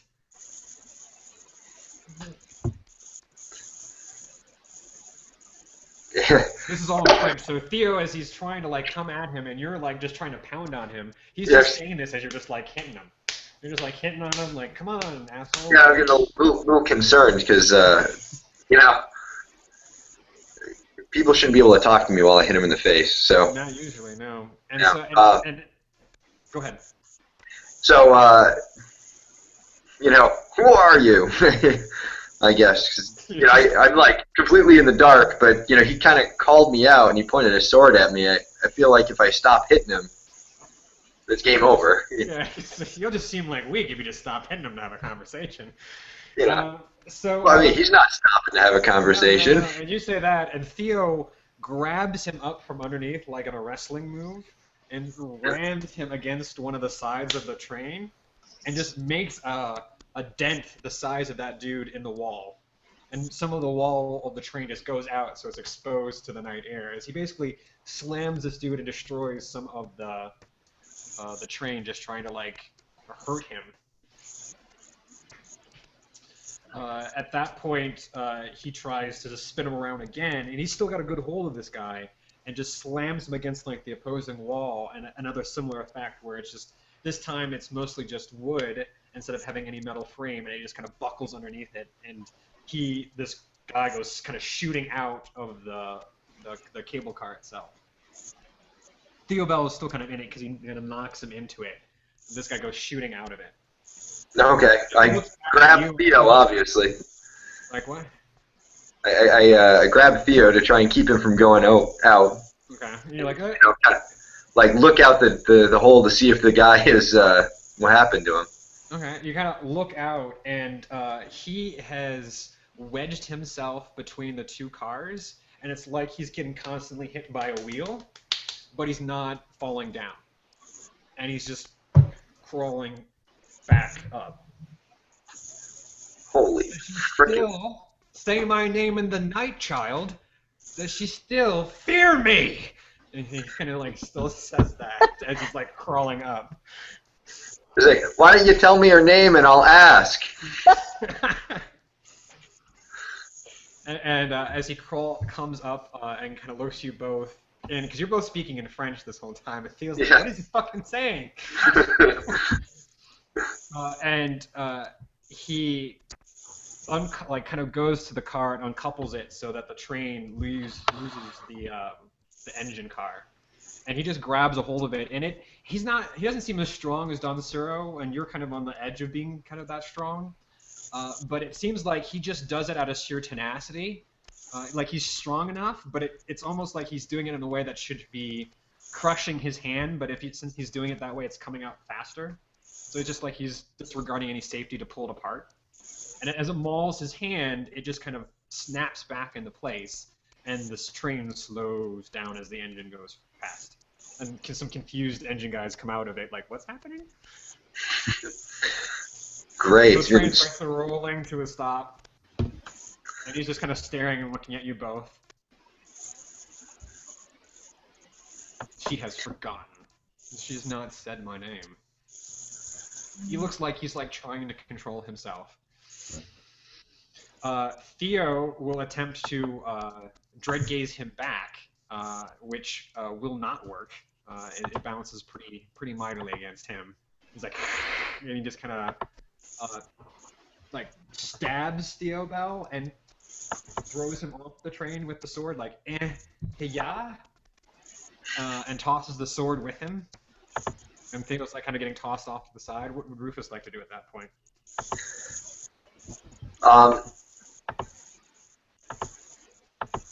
Probably he's just gonna slug him. Theo's his brother, you know.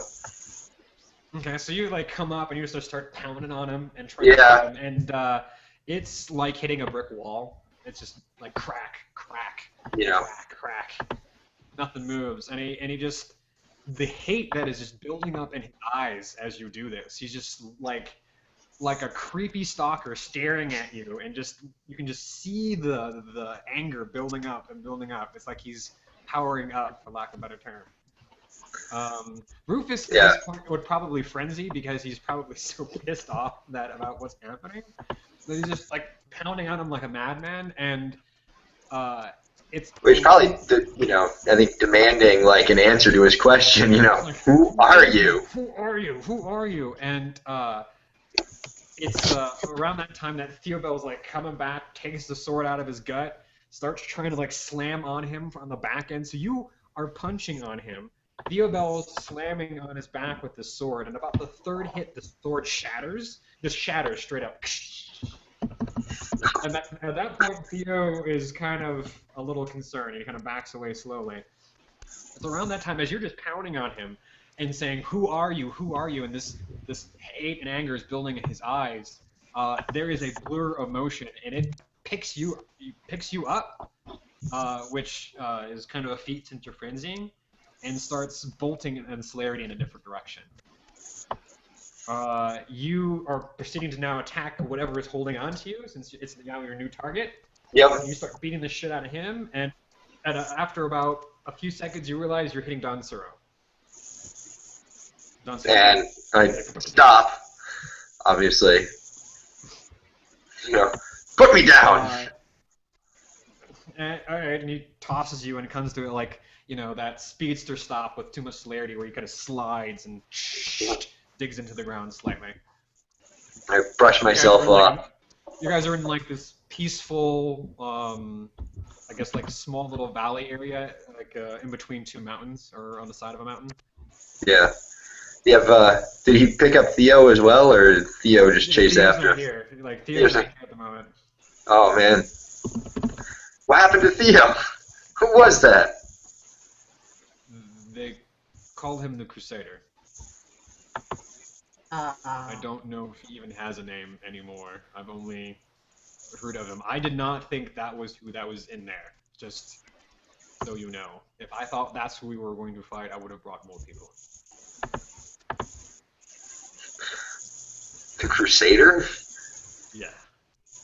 How does he know Lady Helicent? He and Lady Helicent fought over lions at one point. That was his home. He came back, and she had taken it from him. He seems to have taken it pretty personal. Well, he is a little crazy, even for a Sabat.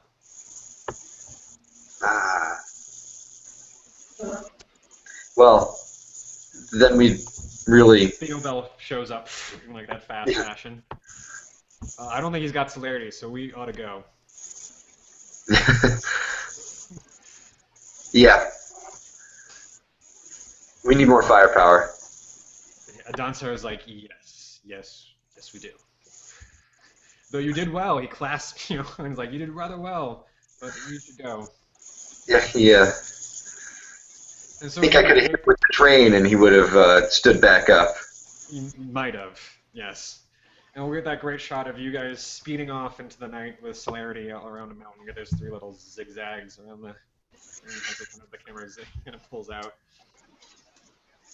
All right. I think that's well. What we'll do is we'll do one more quick thing with Rufus, and then we'll wrap up for the night. So, Okay. Just because I feel bad that Rufus has not been able to be in the Modern Knights, we're going to move him up to 2014, the very year that everyone becomes Archons.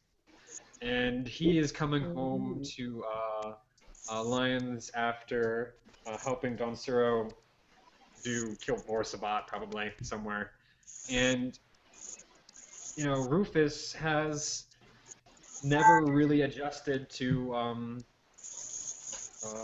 maybe this line of work. How do you think he's still dealt with killing folk all these years later? I think largely he he can't drink anymore, so it definitely haunts him at times. But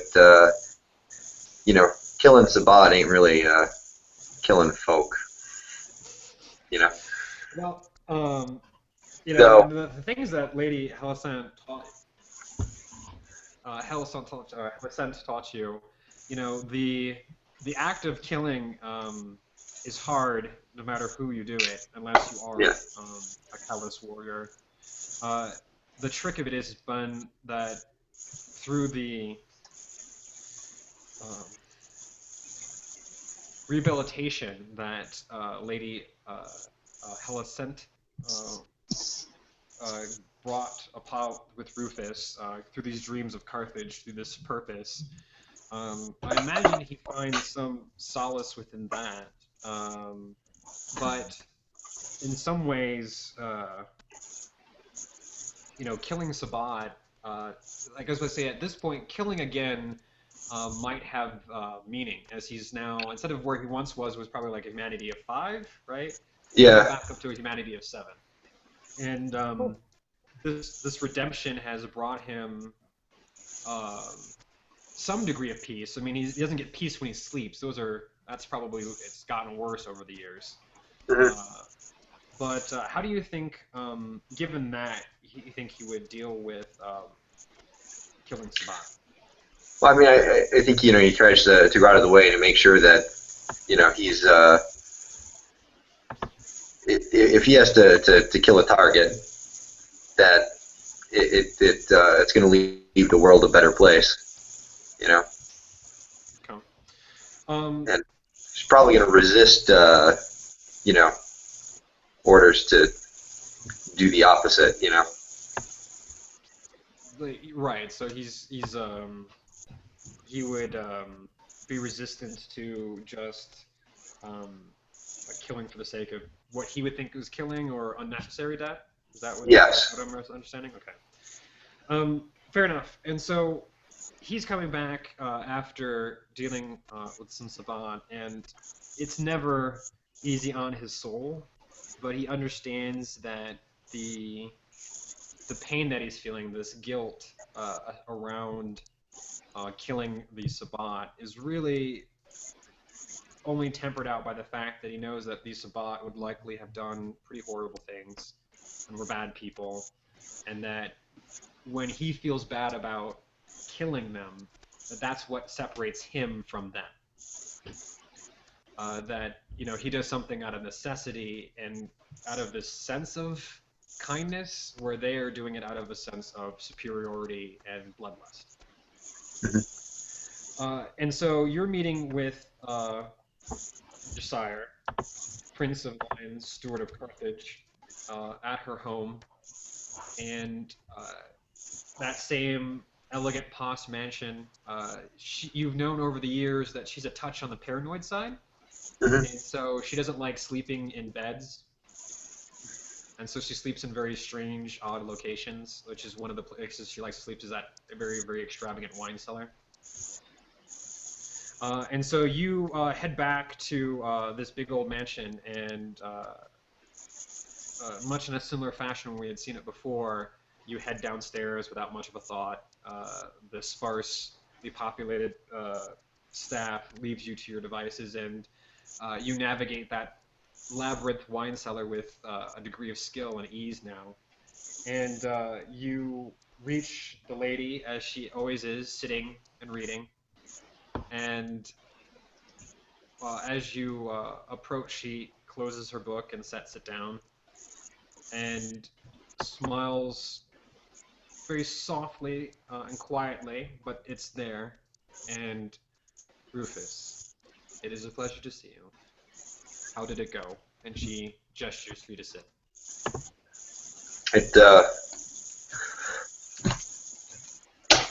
My efforts were met with success. I know that it can be difficult at times handling these assignments, and I know that working for Don Suro has been educational, but there is a certain fervor to him that makes him reckless. Yes, I believe I have seen that. I have something to ask of you, Rufus, and I would not ask of this lightly. Please, ask. There have been rumors that the Crusader has been sighted through Paris, and it seems the rumors of his demise were just that, rumors. I am convinced that he will do what he can to undermine my power in the city, and I find it difficult to predict his movements.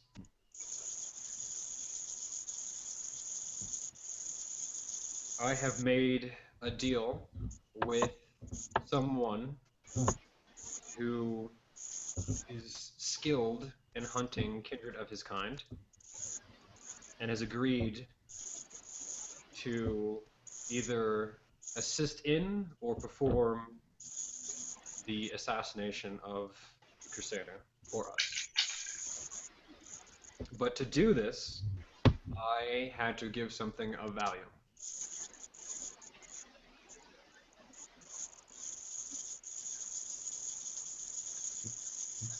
What would something like that cost? It would cost a very talented and capable and loyal servant, child, and friend. I see.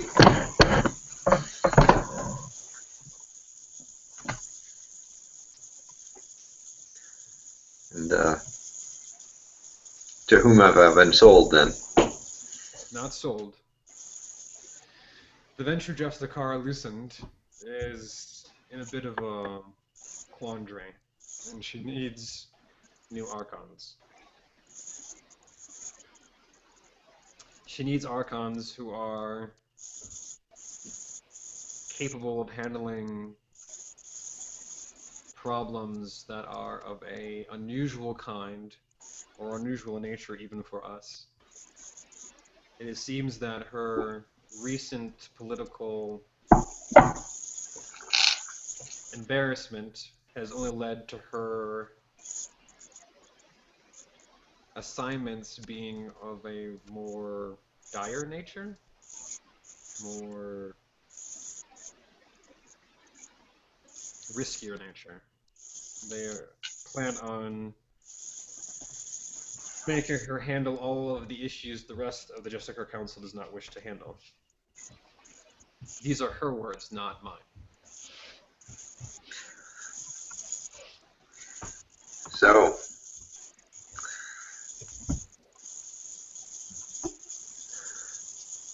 I suppose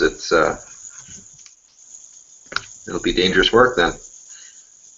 Yes, it will be very dangerous and deadly work. And do you trust this Lucinde? I do, more than any other venture I've ever met. She's honorable. She will abide by this agreement to the best of her ability, which is more than I can say for her sire, or most of the other of her clan.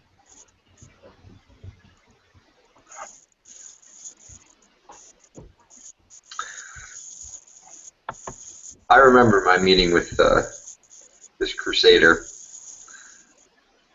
I will do this for you. Thank you, Rufus. And through this, I feel that it is time to release you to your own recognizance and to do our clan proud and to do our line proud and bring us one step closer to Carthage by destroying a creature that would do everything in his power to make that not happen. You have my word. She will get up and kiss him on the forehead and say, "Thank you, my prized childer, my beloved student. You shall do me proud."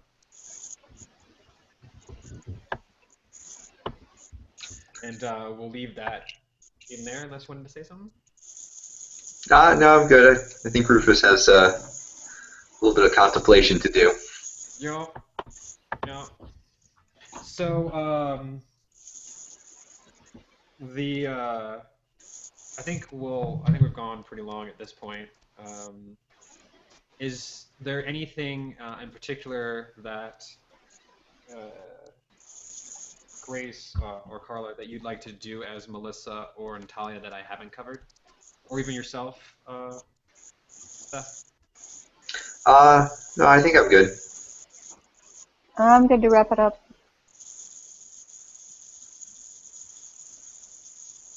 I think that's all for.